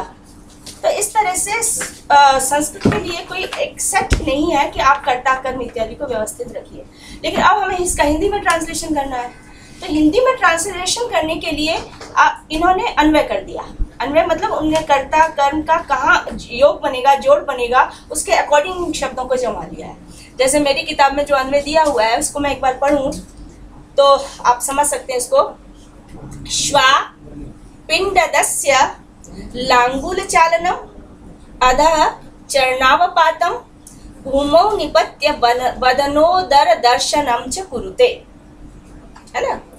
कि श्वा कुत्ता, पिंडदस्य जो पिंड देने वाला है उसके सामने, षष्ठी है ना, पिंडदस्य, इसलिए कहीं कहीं इसके ब्रैकेट में पूर्णतः अपनी तरफ से जोड़ा है, पिंडदस्य पूर्णतः। अब आपको देखिए शब्दों को कहीं दूर से उठाकर नहीं लाना पड़ रहा, जिस क्रम में इन्होंने जमा दिया है आप वैसे ही अर्थ करते जाइए। श्वा माने कुत्ता, पिंडदस्य भोजन देने वाले के सामने, लांगूल चालनम पूंछ को चलाना, अधः चरणावपातम नीचे चरणों में गिरना, भूमौ निपत्य जमीन पर गिरकर, उदर बदन उदर दर्शनम च कुरुते अपने मुख और उदर को दिखाने का काम करता है। शब्दों को उन्होंने ऐसे व्यवस्थित कर दिया है कि आप बस केवल अर्थ उनका, यदि आपको अर्थ आता है तो आप लगाते चले जाएंगे, आपका वाक्य पूरा बन जाएगा। लेकिन संस्कृत में आप देखिए लांगुल चालनम से बात शुरू की है ना, और श्वा यानी जो करता है वो तीसरी पंक्ति में आया है, तो उसको इन्होंने हिंदी के अर्थ के अकॉर्डिंग जो जमाया है उसको कहते हैं अन्वय। ठीक है ना मैम, दो क्वेश्चन हुए। एक तो आपने जो कहा कि रामा ग्रामम गच्छति, इसको इस वाक्य को किसी भी तरह से कर लो तो वो वैसे ही रहेगा आगे पीछे। लेकिन फिर मैम ऐसे क्यों बोलते हैं संस्कृत में अगर अर्थ ना आता हो तो अनर्थ हो जाता है? क्योंकि व्यक्ति उसको समझ नहीं रहा है ना, समझ कर ही करेगा। वो तो किसी भी लैंग्वेज के साथ करना, अगर नहीं आती है तो नहीं। अब जैसे आप मैंने कहा कि राम गांव जाता है, ठीक है, अब मैंने इसको संस्कृत में लिखा रामः ग्रामम गच्छति। अब अनर्थ कैसे हो जाएगा यदि आपने कर दिया रामम ग्रामः गच्छति, यह अनर्थ हो जाएगा। गांव को ना करके सिर्फ राम को जाता है, गांव राम को जाता है ना। अब आप इसमें क्या है, गच्छति ग्रामम राम ऐसा कर दें, या ग्रामम गच्छति राम ऐसा कर दें, ये सब सही है। सब सही है। अभी कुछ समय पहले एक न्यूज सुनने में आई थी, सिर्फ ग्रामम की जगह अगर ग्रामा कर दिया तो फिर अर्थ का तो अर्थ का नष्ट हो जाएगा। इसलिए संस्कृत जानना जरूरी है क्योंकि आपको ये पता होना चाहिए कि गच्छति का ग्राम कर्म है और कर्म में द्वितीय विभक्ति आती है। अन्यथा ग्रामः सुंदरम सुंदरः अस्ति, गांव सुंदर है, तब आप ग्रामः कर का प्रयोग कर सकते हैं, है ना। अभी कुछ समय पहले एक न्यूज आई थी कि कुछ नासा के साइंटिस्ट ने कुछ जो है साउंड्स ऊपर भेजी स्पेस में, तो वो रिवर्स हो जाती थी, इंग्लिश में भेजी और भी लैंग्वेजेस में भेजी, और वो रिवर्स हो जाती थी तो उनसे अर्थ नहीं निकल के आता था। फिर उन्होंने संस्कृत में ट्राई किया उसको, तो संस्कृत में ट्राई करने से वो रिवर्स भी हुई, तो चूंकि वो विभक्ति बेस्ड थी तो उसको रिवर्स होने पर भी उनका अर्थ निकालने में कोई कठिनाई नहीं हुई। तो संस्कृत का अपना ये कुछ वैशिष्ट है जिसके कारण ये एंशिएंट भी है, एंशिएंट होती हुई भी बढ़िया है आज की। पर और कुछ रटना भी तो पड़ता है, हाँ, और कुछ तो रटना लैंग्वेज सीखने के लिए रटना पड़ेगी। रटना देखिए रटना कहाँ पड़ जाता है, जब हम रूल के अकॉर्डिंग नहीं चलते हैं। हम बचपन में हमने पहले रूप रटाए जाते हैं, रामा रामू आप याद कर लीजिए, लेकिन और फिर हम भूलने भी लग जाते हैं क्योंकि रूल हमें पता नहीं होते हैं। यदि राम राम जैसे भवती शब्द कैसे बना होगा, है ना, तो इसमें सूत्र वगैरह पाणिनि ने जो बनाए तो वो भू धातु है और फिर उसमें शप लगता है, फिर ती लगता है। ये प्रक्रिया जितनी भी धातु होंगी लट लकार बनाने में हमें लगानी पड़ेगी। तो यदि जैसे कहते हैं ना साइंस का एक आपने फॉर्मूला पकड़ा तो उससे आप सारी सिद्धियां करने लग जाते हैं, उसी तरह से संस्कृत में सूत्र बनाए हुए हैं। हम लोग उल्टा पढ़ते हैं, पहले रटते हैं उसके बाद फिर हम सूत्र समझते हैं। यहाँ सूत्र समझ के यदि हम करने लग जाए तो हमें पैटर्न पता चल जाएगा, फिर रटने की जरूरत नहीं। वो सीखने का तरीका क्या है पाठ्यक्रम में उस हिसाब से बना दिया है। अब थोड़ा संस्कृत भारती वगैरह दूसरी तरह से प्रयास करवा रही है कि पहले बच्चों को वाक्य बुलवाना सिखवाएं छोटे छोटे। तो क्या होता है ना कि भाषा जब आने लग जाती है फिर उसकी ग्रामर सीखने में कोई परेशानी नहीं होती है। अन्यथा जो सीधे छठी में 7th में या 10th के में आसपास इंग्लिश सीखा उनके लिए भी प्रॉब्लम होती है, उन्हें लगता है हम सेंटेंस रट रहे हैं। लेकिन जो बचपन से ही सीखने लग जाते हैं उनके लिए वो आसान हो जाता है, उनको रटना नहीं पड़ता है। मैम ये सब भाषाओं की ये प्रॉब्लम है। दूसरा क्वेश्चन ये जो फर्स्ट लाइन है ना, लांगूल चालनम अदह चरणापातम, मैम आपने क्योंकि करवाया इसलिए ठीक से बोल रहे हैं।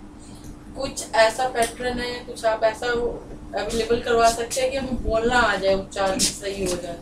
बाकी जो तीनों लाइंस है ना वो इजी है, उसको आराम से बोल सकते हैं। उसको आप अलग अलग करके रख लीजिए। संधि विच्छेद। मैं एक शब्द आपके सामने लिख रही हूँ, आप उसको पढ़िए।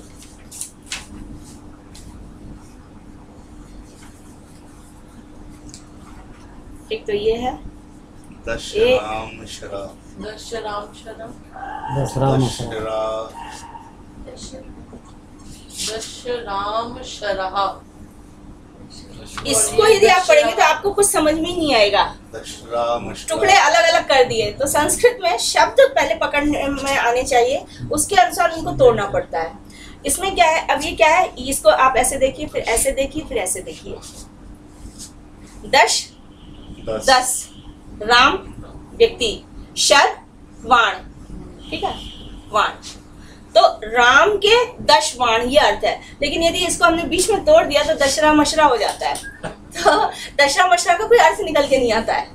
तो इसलिए संस्कृत में शब्द पूरे पकड़ने होते हैं। और ये आते कैसे, जैसे जैसे अभ्यास हमारा बढ़ता जाता है, वोकैबुलरी हमारी बढ़ती चली जाती है, उसी हिसाब से शब्द। उससे पहले नहीं हो सकता, उससे पहले तो मुश्किल, क्योंकि ब्रह्म सूत्र में मैम बहुत प्रॉब्लम आ रही है, अर्थ नहीं पता होता। हाँ, तो इसीलिए अन्वय और पदच्छेद दो। एक तो अन्वय आपने देख लिया, इसके लिए पदच्छेद विधि और होती है। पदच्छेद विधि इसको बोलते हैं, यानी पदों का छेदन करना, पदों को अलग अलग तोड़ के पढ़ना। पहले आपने पूरा पढ़ लिया, अब उनमें जो पद है, संस्कृत की विशेषता है, ये तो बहुत छोटे छोटे वाक्य है। वाण भट्ट संस्कृत में गद्य कवि हुआ है, उसके लिए कहा जाता है गद्यम कवि नाम निकषम वदंती। संस्कृत में यदि किसी ने गद्य रचना कर ली तो समझ लो वो सबसे बड़ा कवि है। छंद बनाना या कविता कर लेना संस्कृत में बड़ा आसान है, क्योंकि उसके नियम है, ये यगण है, ये मगण है, उसके अनुसार आप शब्दकोश से भी शब्द चयन करके और भाव के अनुसार रख सकते हैं। लेकिन अच्छा गद्य कैसे लिखा जाए जो इंटरेस्टिंग भी हो, तो उसके लिए वाण भट्ट लगभग 7वीं शताब्दी का जो हमारा भारत का समय है संस्कृत साहित्य का, वो एकदम स्वर्ण युग कहा जाता है। तो उसमें कहते हैं गद्यम कवीनाम निकषम वदंती, यानी कवि, अच्छा कवि कैसे है, कवि की कसौटी क्या है। कसौटी वो होता है ना जिसमें सोने को घिस कर देखा जाता है कि खरा है या खोटा है। तो कवियों की जो कसौटी है वह गद्य है। अच्छा गद्य लिखना बड़ा कठिन है संस्कृत में, कि पाठक को वो बांध के रखे। छंद में आप गाने लग जाते हैं, लय बन जाती है, संगीत तो आ जाता है उसमें, तो वो सुनने में अच्छा लगता है। लेकिन गद्य झेलना आसान नहीं है। तो उसके लिए आचार्य ने क्या किया, एक एक वाक्य 35-35 लाइनों में गया है। मतलब कितने शब्द उसमें जुड़े होंगे कि वो कहीं कहीं तो जो जिसको हम कहते हैं, जैसे पद छेद, पद और छेद से बना है, लगभग 15 शब्द मिलकर हमारा एक शब्द बन रहा है, जिसको समास कह रहे हैं। एक शब्द में 15 छोटे छोटे शब्द मिले हुए हैं, और उसी तरह से छोटे छोटे छोटे वाक्य मिलकर इतना लंबा हो गया कि 35 पंक्तियों 35 लाइनों में लिखा हुआ है, और एक सेंटेंस होता है। 35 लाइन का मतलब ये नहीं है कि 35 सेंटेंस हो गए, है सेंटेंस एक। जैसे मान लीजिए उन्होंने कहा सरस्वती जहास, मुख्य वाक्य हुआ सरस्वती हंस पड़ी। अब इस सरस्वती को हंसाने में विद्यार्थियों को जब पढ़ाना पड़ता था 7 दिन लग जाते थे। ये तो बहुत टाइम वेस्ट हुआ। तो ये गद्य, अब वो भी एक टेक्निक थी उस समय कि सरस्वती हंसी, इस एक वाक्य को इतना लंबा करके कहा, फिर उसमें सरस्वती की सारी विशेषताएं बता दी, फिर हंसी की सारी विशेषताएं बता दी। तब तक जब तक बच्चे पहुंचते थे जहाज इस क्रिया पर, प्रसंग खत्म हो जाता था, क्योंकि क्लास में तो आप थोड़ा थोड़ा ही पढ़ेंगे ना, फिर अगले दिन पढ़ेंगे, फिर अगले दिन। कभी कभी तो क्या होता था, एक क्लास एक वीक में एक ही बार लगी है, तो उसमें कई हफ्ते लग जाते थे सरस्वती जहाज से इसको पढ़ने में। ऐसा गद्य कसौटी माना गया था कवियों की। तो ये वो समय, ये जो आप बता रही हैं, तो बहुत भर्तृहरि ने तो बहुत सरल शब्दावली का प्रयोग किया, बहुत ज्यादा कठिन पद इनके में नहीं आए हैं।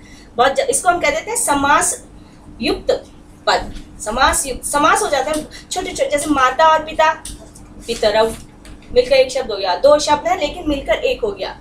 तो ये समास की शैली बीच में बहुत अधिक हो गई थी, लेकिन बहुत से कवि हैं जिन्होंने समास शैली को अधिक महत्व नहीं दिया, तो छोटे छोटे पदों का प्रयोग करते रहे, छोटे छोटे वाक्यों का प्रयोग करते रहे।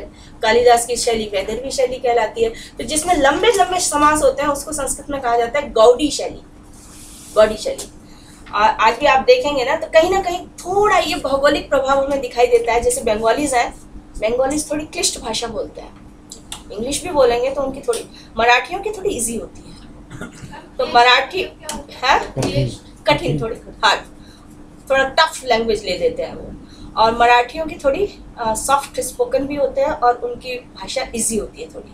आप कोई ट्रांसलेशन भी देखें, संस्कृत की किसी किताब का ट्रांसलेशन यदि किसी बंगाली ने किया है और किसी मराठी ने किया है, दोनों में आपको बहुत अंतर दिखेगा। तो ये उस समय भी शैलियाँ बांट दी गई थी, और वो भूगोल के आधार पर बटी हुई थी, स्थानीय क्षेत्र। तो जैसे गौड़ी रीति, गौड़ी रीति जो गौड़ प्रदेश कहलाया उस समय। वैदर्भी जो विदर्भ महाराष्ट्र के आसपास का बराड़ का क्षेत्र है, वो वैदर्भी। एक पांचाली कहलाई, जो पंचाल जनपद मध्य भारत का हो जाता है, पांचाली। एक लाटी, लाट प्रदेश गुजरात के आसपास का जो क्षेत्र था। तो उनकी अपनी अपनी शैलियाँ थी, और वो उसी हिसाब से पॉपुलर होते गए। तो बाण भट्ट की में गौड़ी रीति का भी प्रभाव है, पांचाली रीति का भी प्रभाव है, लेकिन कालिदास में वैदर्भी रीति ही है। और इसी तरह से भट्ट नारायण वगैरह हुए, उन्होंने गौड़ी रीति में प्रयोग ज़्यादा लिखे हैं। तो कुछ मिक्सचर है, ऐसा नहीं कह सकते। उन्होंने भाव पकड़ा, भाव जैसा है उसी के अनुसार। यदि कोई कठोर भाव लिया तो लंबे लंबे समास का प्रयोग कर दिया, यदि कोई कोमल भाव लेके आ रहे हैं तो किसी को उपदेश देना है तो उसमें छोटे छोटे वाक्यों का प्रयोग किया। इस तरह से भी शैली बदलती रही है। कर क्या सकते हैं, तो इसका यही तरीका है कि पदच्छेद करें, पदों का छेद। तो बहुत सी पुस्तकों में पदच्छेद भी देते हैं, जैसे आपके में अन्वय दिया हुआ है, वहाँ कहीं कहीं पदच्छेद भी दे देते हैं। ब्रह्मसूत्र के लिए कोई है पदच्छेद? बिमली जी से पूछेगा, उनका क्षेत्र है वो। उनके पास मैंने थोड़ी मेरे पास जो किताब है उसमें तो नहीं है पदच्छेद, लेकिन हाँ बहुत से लोग पदच्छेद, उसमें तो सूत्र है, सूत्र भी इतने टफ है। काफी टफ है। अच्छा, तो बिमली जी से पूछेगा, वो आपको कई टीकाएं बता देंगे उसकी। ठीक है,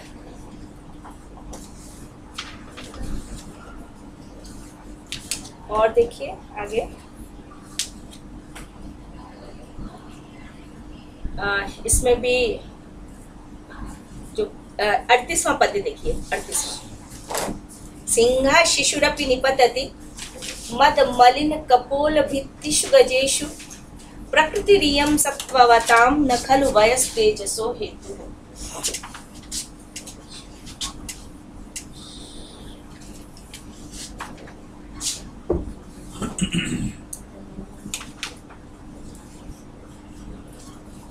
सिंहः शिशु रपि निपतति।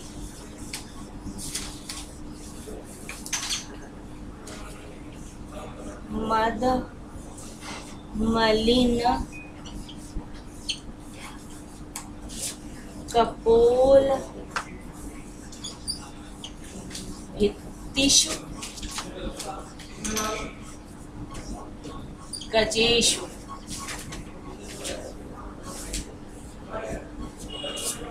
प्रकृतिरियं सत्त्ववतां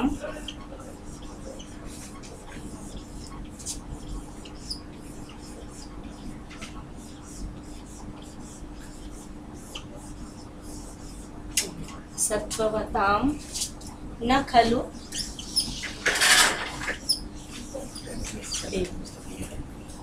वयस् तेजसो हेतु। थोड़ा डल हो गया।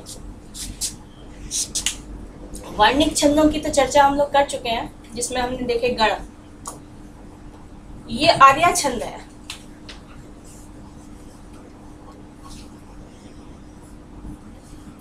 चार चरण इसमें भी होते हैं। जैसे होते हैं,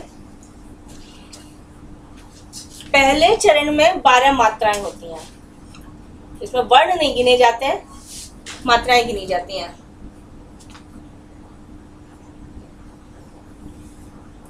तथा प्रथम और 12 मात्रा पहले में और तीसरे में। इसमें दूसरे में 18 और इसमें 15 ये मात्राएं हैं। 15 क्या लिखे मैम? सबसे 12 पहली लाइन में, पहला जो चरण होता है उसमें 12 मात्राएं, तीसरे में भी 12 और दूसरे में 18 और चौथे में 15। अब आप देखेंगे तो 1 2 3 4 5 6 7 8 9 10 ही शब्द हमें दिखाई दे रहे हैं इसमें। यानी वर्ण देखें तो इस तरह से 1 2 3 4 5 6 7 8 9 10 11 12 13 14 वर्ण दिखाई दे रहे हैं। तो इसमें जो आर्या छंद होता है, उस आर्या छंद में वर्ण नहीं गिने जाते हैं, मात्राएं गिनी जाती हैं। और मात्राएं वही लघु और गुरु। तो इसमें आप देखिए स सिंह ये है, तो ये गुरु। अच्छा, ये इसमें भी वही रोल चलेगा? हाँ है वही, लेकिन सिंह सिंह ऐसे सिंह। अच्छा, ह के साथ हाँ, वो विसर्ग। बहुत लोग इसको म कर देते हैं, सिंह। तो सिंह। फिर शि शु र पी नी नी प त ती। ब और त में तो मात्रा नहीं है। हाँ? जैसे र प त में तो मात्रा नहीं है। प में मात्रा प नहीं है। अ त अच्छा, वो अ को ले रहे हैं। हाँ, छोटा अ है ना। तो अब आप इसको गिने, कितने हो गए? 2 4 5 6 7 8 9 10। 10 ही हो। 1 2 3 4 5 6 7 8 9 10 11 12। अच्छा, उनको दो इनकी 2 मात्राएं होती हैं। जो घुमा हुआ है ये गुरु है ना, हम इसको गुरु और लघु जैसे कहते हैं। तो लघु एक मात्रिक होता है और गुरु द्विमात्रिक होता है।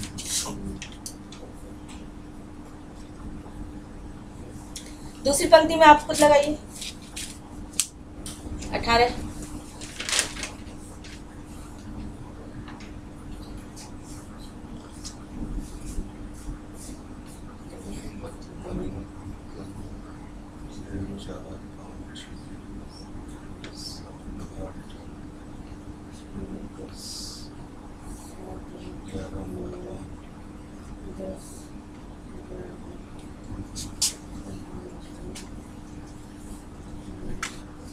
देखिए क्या लगाऊं, बताते जाइए। लघु लघु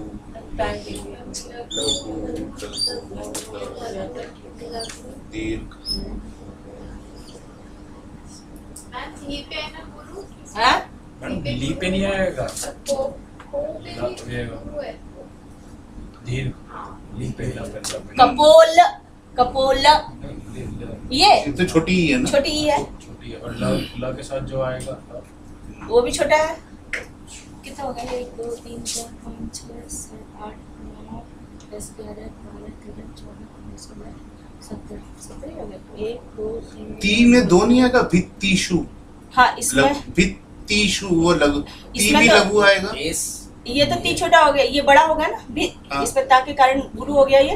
हाँ। भी- नहीं ती भी लघु नहीं होगा, वो त देख इसमें संयुक्त हो जाता है। और अच्छा ये तो वर्ण नहीं है।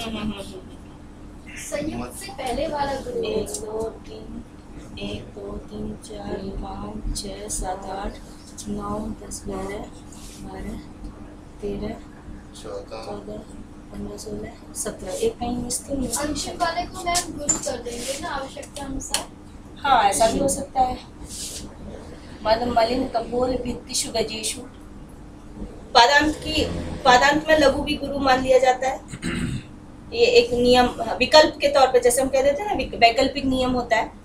और इसमें मान सकते हैं। हाँ मान सकते हैं बिल्कुल। इसलिए यहाँ पर 17 है, 17 में गजेशु में आ रहा है। अब नीचे इसमें देखिए 12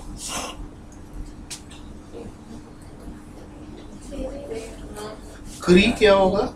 प्रा, क्र ये तो री की मात्रा है, छोटी है नहीं क्र नेक्स्ट ये। नहीं अच्छा क्र लघु होगा। हाँ अब प्रा प्रा प्रा क्या होगा ये बताइए, लघु होगा क्यों? क्योंकि वो अ की मात्रा है बस। ये रा भी तो मिला हुआ है इसमें। हाँ, पर ये रा इससे पहले वाले को गुरु कर सकता था, ठीक है खुद ना? लघु रहेगा। हाँ, इसलिए प्रा प्री ती री यम मान सकते हैं बस। नहीं, इसको आप ऐसे भी, हाँ ये पादांत है ना, पाद का अंत है। फर्स्ट वाले की 18 हो गई है। इसमें 17 है, शू को ये वाली 17 है।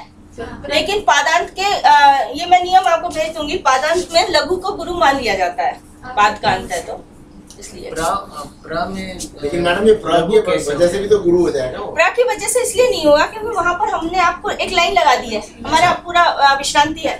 ये जो चरण होते हैं ना, दूसरे पर ज्यादा विश्राम होता है और चौथे पर ज्यादा, चौथे पर तो पूर्ण विश्राम होता है, इस पर दूसरे के अंत में सभी छंदों में विश्राम होगा। तो विश्राम हो जाने के कारण इसका असर उस पर नहीं जाएगा। यदि आप यहाँ होता इस तरह का तो हम मान सकते थे कि यहाँ पर जो अगला चरण यानी दूसरा चरण चालू हो रहा है तो उसके कारण, यहाँ पर तीसरे के कारण दूसरे पर अंतर नहीं पड़ेगा। तो प्रा इससे पहले होता तो हम कहते कि वो गुरु हो गया, इसलिए रा का कोई महत्व नहीं है। पा क्री ती री यम, यहाँ पर सत्व व ताम कितने हुए? मैम प्री तो लघु नहीं रहेगा। हाँ सॉरी ये तो लघु है, ये तो लघु है, 12 हो गए, ये लघु है। 12 हो गए। क्री टी, जैसे आपने देखा होगा ना, पितृ नाम जब आप षष्ठी बहुवचन लिखते हैं तो यहाँ डबल री लगाते हैं, नहीं तो प्राय हम ऋषि वगैरह जो लिखते हैं उसमें लघु होता है। तो ये एक मात्रिक है, एक मात्रा, ठीक है। और नीचे ग्रह की मात्रा जो है वो कौन सी? ये ग्रह वाला ये प्रकृति, हाँ। तो ये जो टी को वो निकल जाएगा नहीं, गुरु। ये देखिए ये स्वर है, व्यंजन होता है तो इससे पहले वाले को गुरु करता है। ये स्वर है, स्वर का मतलब जैसे ये त में ई चढ़ा है, इस तरह से इसमें क में री लगा हुआ है, ये मात्रा है। और जहाँ पर हम जैसे ये कहते हैं भित्ति, यहाँ पर ये व्यंजन है, व्यंजन को संयुक्त वर्ण मानते हैं। स्वर तो जिसमें दीर्घ स्वर लगा है वो गुरु होगा, जिसमें लघु स्वर लगा हुआ है वो लास्ट में भी 14 आ रहे हैं तो पदांत के कारण 14 होगा। न खलु वयस तेजसो हेतु, यही है ना पंक्ति, न खलु वयस तेजसो हेतु। तो 1 2 3 ये तो एक- ये लघु, ये गुरु हो जाएगा। गुरु गुरु तेजसो हे तू, कितने हुए? 4 5 6 7 8 9 10 11 12 13 14 15 हो गए। ठीक है, अब इसका अर्थ देखते हैं। इसमें कर्ता कर्म वगैरह आप आसानी से पहचान सकते हैं क्योंकि कर्तृवाची ही है। निपतति, पतति गिरना, निपतति बहुत अधिक गिरना, किसी पर टूट पड़ना, ये अर्थ है। निपतति माने गिरना, गिरना मतलब टूट पड़ना। सिंगा शेर, सिंगा शिशु शेर का बच्चा। सिंगा जो शेर, भले ही वो कैसा है, शिशु अभी छोटा है, बच्चा है। सिंगा शिशु अपि, शेर छोटा ही क्यों ना हो, यानी बालक ही क्यों नहीं है। निपतति टूट पड़ता है, किन पर, गजेशु भित्तिषु, हाथियों की भित्ति मतलब जो ललाट है उन ललाटों पर। छोटा सा भी शेर का बच्चा बड़े से हाथी के मस्तक पर टूटकर गिरता है। तो सिंह शिशुरपि निपतति गजेशु भित्तिषु। अब भित्ति, भित्ति का मतलब होता है दीवार। तो हाथी का जो गंडस्थल है वो शेर के बच्चे के माथे की तुलना में क्या हुआ, एक दीवार जैसा ही हो गया। तो इसलिए कपोल भित्तिषु, कपोल की जो भित्ति है, कपोल रूपी भित्ति, इसको रूपक अलंकार हम कह देते हैं, मेटाफर। तो कपोल रूपी जो दीवार है उस हाथी के, उस पर, और वो हाथी भी कैसा है, मद मलिन। इससे भी पहले हाथी की जब चर्चा आई है तो हाथी के साथ मद शब्द बहुत आया है। हाथी कैसा है, तो ऐसा माना जाता है, संस्कृत के कविगण प्राय इसका वर्णन करते आ रहे हैं कि जो हाथी, युवा हाथी है, उसकी एक विशेषता ये होती है कि उसके गंडस्थल से एक लिक्विड निकलता रहता है, बहुत सुगंधित होता है वो, उसकी आंखों में भी आ जाता है, उसके निरंतर उस पर भौरे टूटते, इतना खुशबू होती है उसमें कि भौरे भी उस पर मंडराते रहते हैं। ऐसा वर्णन कवियों ने बहुत अधिक किया है। तो हाथी को जब मद से मलिन बता रहे हैं, इसका मतलब हाथी बूढ़ा नहीं है, बच्चा नहीं है, युवा हाथी है, श्रेष्ठ हाथी है, जिसको गजराज के लिए कह देते हैं। तो मद मलिन, मद से मलिन मतलब भीगे हुए, मलिन का मतलब तो गंदा होता है। अब जो मद है निकलता है, निरंतर बहता जा रहा है, वो नहाया धोया हुआ तो है नहीं, तो उससे मलिन हो रहा है, मटमैला सा हो गया है। तो मद से मलिन हो गया है कपोल, चेहरा, चेहरे का किनारे वाला भाग, वही है भित्ति माने दीवार, यानी कपोल रूपी जो दीवार है हाथी की, उस पर शेर बच्चा होते हुए भी निपतति टूट पड़ता है। ये स्वभाव है शेर का कि यदि वो बच्चा ही क्यों नहीं है, छलांग लगाएगा और हाथी के गंडस्थल को अपने पंजों से फोड़ने की कोशिश करता है।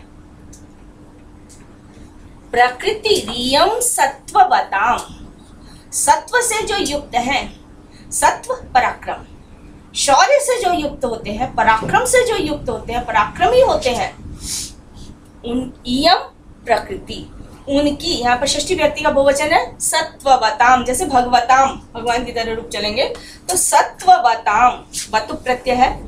तो सत्व से युक्त, पराक्रम से युक्त जो लोग होते हैं, उनकी यह प्रकृति ही है, प्रकृति नेचर है, स्वभाव है, वो ये कहीं से आता नहीं है उनमें, ये जन्मजात उनका है। प्रकृति किसे कहते हैं, सांख्य दर्शन में यदि हम देखें तो प्रकृति और पुरुष ये दो ही तत्व हैं। नेचर इसके लिए हम कह देते हैं। तो नेचर इन्नेट होता है, जन्मजात होता है, वो बदला नहीं जा सकता। एनवायरनमेंट से कुछ परिस्थितियां आती हैं सामने तो थोड़ा बहुत परिवर्तन हो सकता है, लेकिन कहते हैं व्यक्ति का जो स्वभाव है वो जन्म से निश्चित हो जाता है।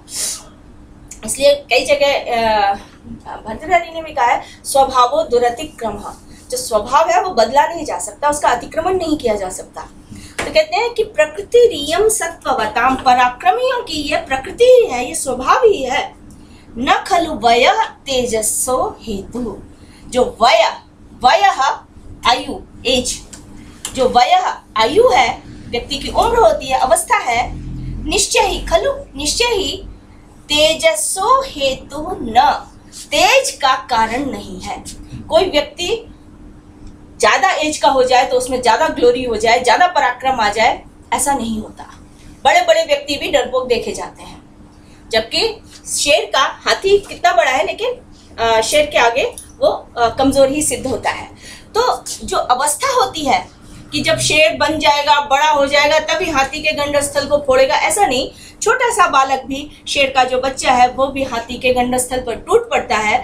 तो इससे यही प्रमाणित होता है कि आयु तेज का हेतु माने कारण नहीं होती है। ये व्यक्ति का स्वभाव ही है, नेचर ही है, जो जन्म से ही उसको प्राप्त हो रहा है कि वो किस प्रकार का आचरण करता है। डरपोक बनेगा या वो पराक्रमी होगा, ये जन्मजात व्यक्ति की प्रकृति होती है। अभी क्या है, शाकुंतलम में कालिदास ने जो वर्णन किया उसमें शकुंतला का एक छोटा सा बेटा है, लगभग 5 साल का है, उसका नाम है भरत, जिस कहते हैं उसी के आधार पर ये सारा देश भारतवर्ष कहलाता है। और तो दुष्यंत का वो पुत्र, उस भरत से ही ये भारतवर्ष का नामकरण, ऐसा महाभारत कहता है। तो वहां पर वो जब 5 साल का है तो शेर के बच्चे को खींच रहा है, और उसको जो उसकी देखभाल करने वाली तपस्वी स्त्रियां हैं वो कहती हैं रुक जाओ रुक जाओ, जो शेरनी पास में ही बैठी है वो तुम्हारे को मारेगी, काट जाएगी। तो वो कहता है नहीं, तुम अपना मुंह खोलो, मैं तुम्हारे दांत गिनूंगा। छोटा बच्चा है, सिंह के शावक के साथ वो खेल रहा है और कहता है मैं दांत गिनूंगा। तो ये क्या है, उसे किसी ने सिखाया नहीं है।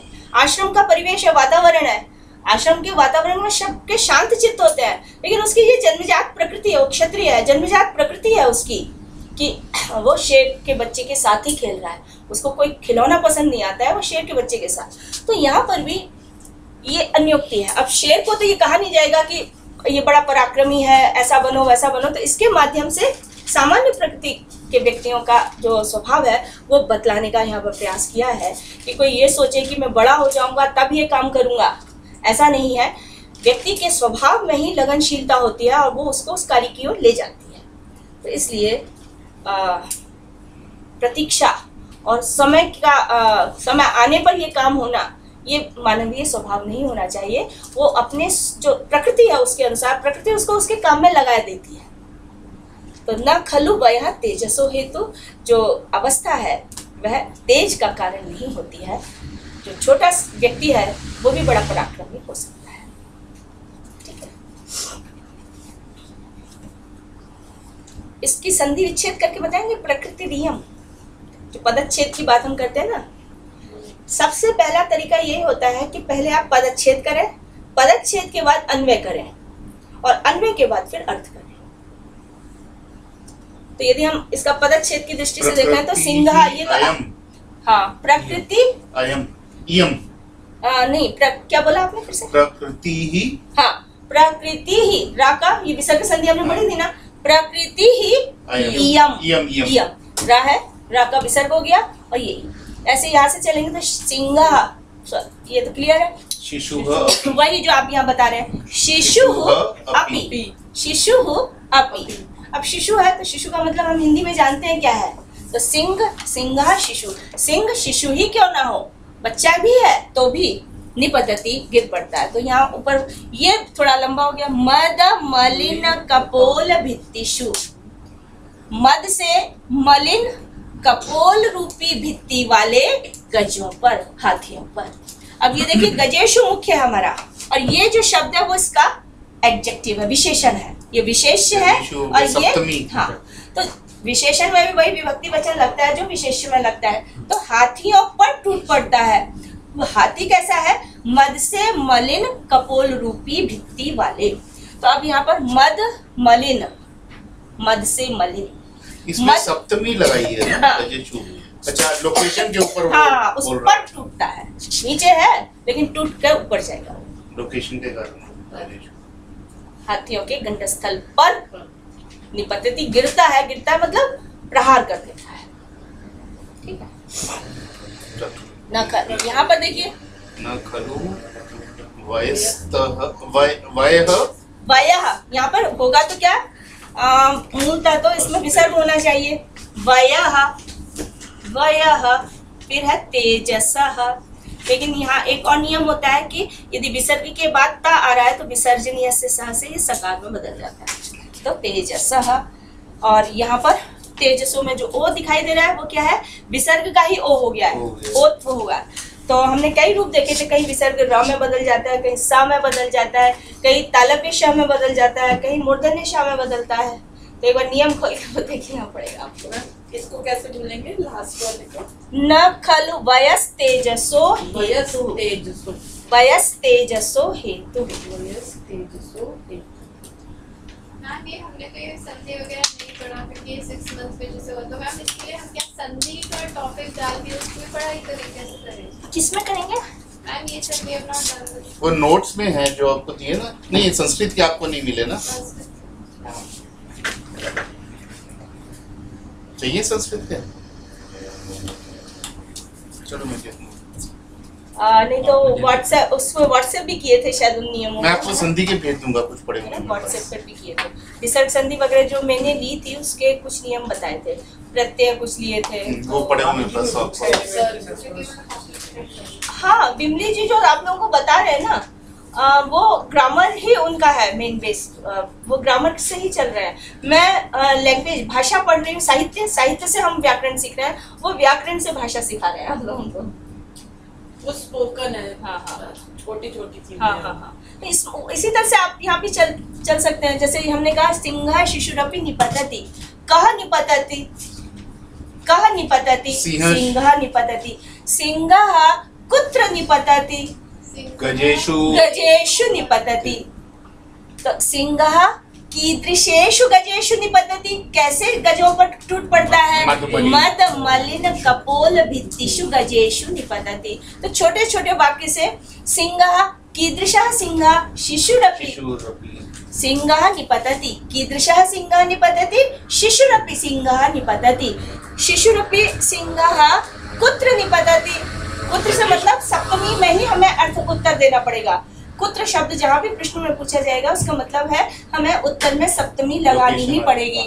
तो सिंह कुत्र निपतति, कहाँ गजेषु निपतति। अब गजेषु का विशेषण है तो कीदृशेषु गजेषु निपतति, तो मद मलिन कपोल भित्तिषु गजेषु निपतति। इस तरह से करके ठीक है।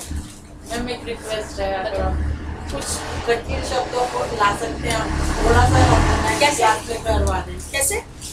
बहुत जो कठिन हो, जैसे आप गद्य कह रहे थे 5 वर्ड्स के, 35 लाइन के, 35 के, उसको अगर थोड़ा सा उच्चारण कर सकें, थोड़ा सा प्लीज मैम कर दीजिए।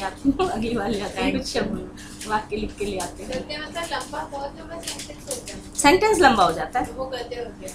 नहीं गद्य में भाई जैसे छंद की हम बात करें, छंद का एक नियम है, जैसे यगण मगण तगण इत्यादि, उनमें जो बंधा हुआ होता है, लय में बंधा हुआ होता है, वो छंद हो जाता है।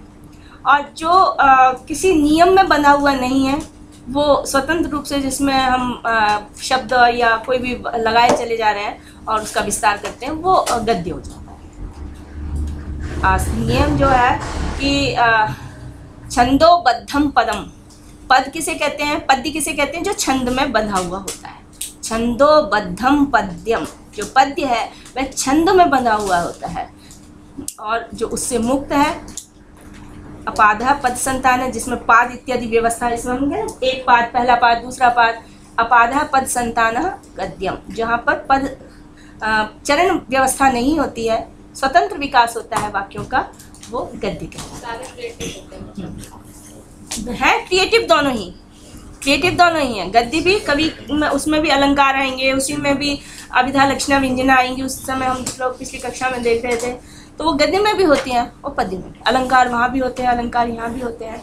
अब जैसे इस वाक्य को हम देखें तो न खलु वयः तेजसो हेतु, ये ऐसी लाइन है, जरूरी नहीं है उसको हम पूरा श्लोक बोले तभी हम कोट करें।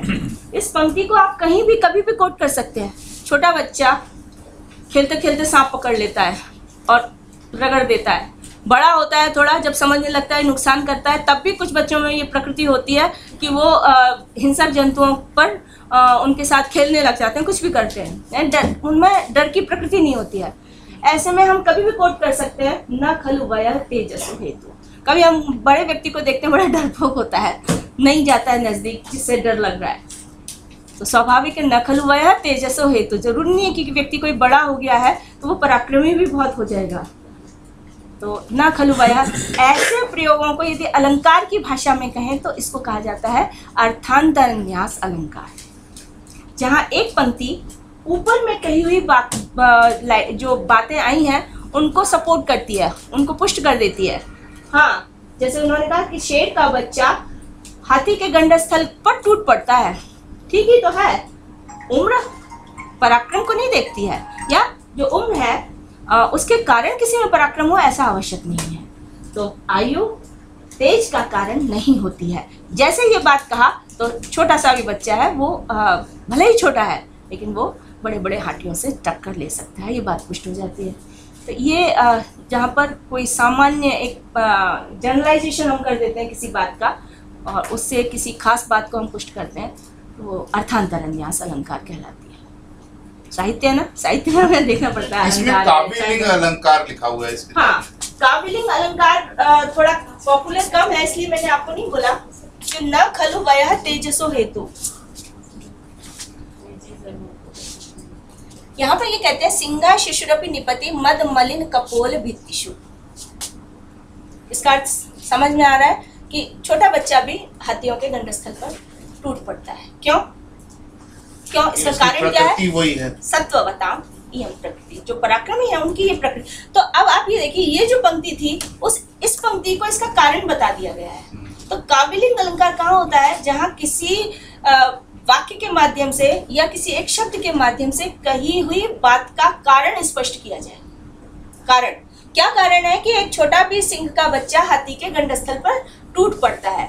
तो भाई सत्ववताम इयं प्रकृति, ये हेतु बता दी। लेकिन इन तीनों पंक्तियों का जो पोषण है या इसका समर्थन है वो ये पंक्ति कर रही है। इसलिए ये इस पंक्ति से अर्थांतरन्यास और इस पंक्ति से काव्यलिंग। अच्छा, दोनों का अलग अलग। और मैडम इसको वो जैसे होगा छंद का गाने का तरीका अलग होता है, इसका कैसे क्या तरीका होता है? नहीं थोड़ा मैं जैसे आप बता रहे ना कि जो रामायण में चौपाइयाँ होती हैं और जो दोहे होते हैं वो इसमें आर्य छंद भी होते हैं, आपने बताया। इसकी बहुत अच्छी लय है, मुझे नहीं आती है। हाँ, इसकी अलग से लैंग्वेज। हाँ, इसकी अलग होती है क्योंकि देखिए ये सारी विषम पंक्तियां हैं। ऐसा नहीं है कि सारे चरणों में एक जैसी मात्राएं आ रही हैं। इसमें 12 है, इसमें 18 है, 12 है, 15 है, तो थोड़ा दाई बाई हो जाती है। इसलिए फिर अगली बार किसी दिन सुनाऊंगी। नेक्स्ट टाइम मैम अलंकार और कुछ वर्ड संधि का उन्हीं नोट्स में है। मैडम के जो नोट्स हैं ना उसमें संधि के नोट्स हैं। उसमें है संधि के नोट्स।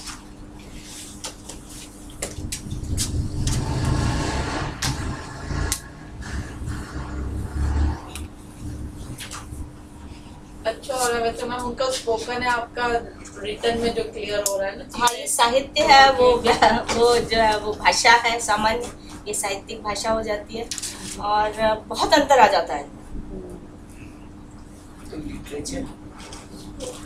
आप जब अर्थशास्त्र की भाषा देखेंगे वो थोड़ी और अलग है, उसमें अलंकार वगैरह नहीं दिखाई देंगे, वो शास्त्र भाषा है, उसको हम शास्त्र कह देते हैं। ये साहित्य है, वो सामान्य भाषा है, लैंग्वेज है।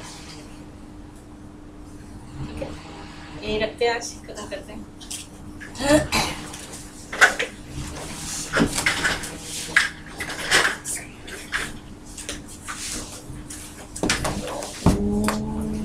सर्वे भवन्तु सुखिनः, सर्वे सन्तु निरामयाः, सर्वे भद्राणि पश्यन्तु, मा कश्चित् दुःखं भवेत्। ओम शांति शांति शांति।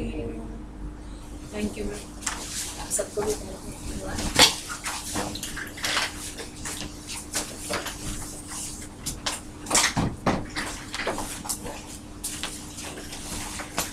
नमस्कार सभी को।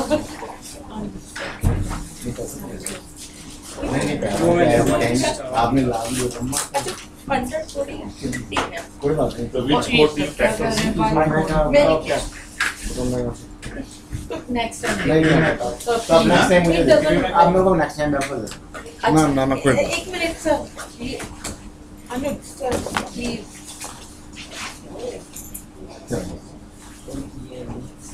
कैसे पढ़ रहे हैं? और रुद्रा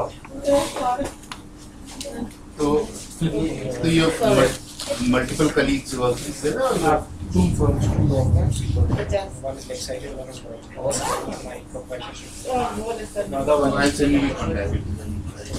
एक मैंने आपको दी B.Tech है तो लड़की। ले लिया B.Tech कहाँ से की है? Next time sir if you want. हमने कौन से वाले? पानीपत में टेल यूनिवर्सिटी से पानीपत में PIET है। नहीं वो ऐसे बहुत सारे अच्छा हमारे यहाँ से मैं नेक्स्ट मंदिर टाइम मार्ग कभी भी गई नहीं मंदिर मार्शल अभी भी आपका गई, जो आपने 19 नहीं हो गया कहाँ से नहीं, गए? सर। नॉर्थ सेंटर वन से नॉर्थ कैंपस अच्छा नॉर्थ कैंपस। पर वो मित्रण में तो यही कहते हैं उसमें नहीं, फिर बता दीजिए, अगर कभी भी जाऊंगी लेके आऊँ या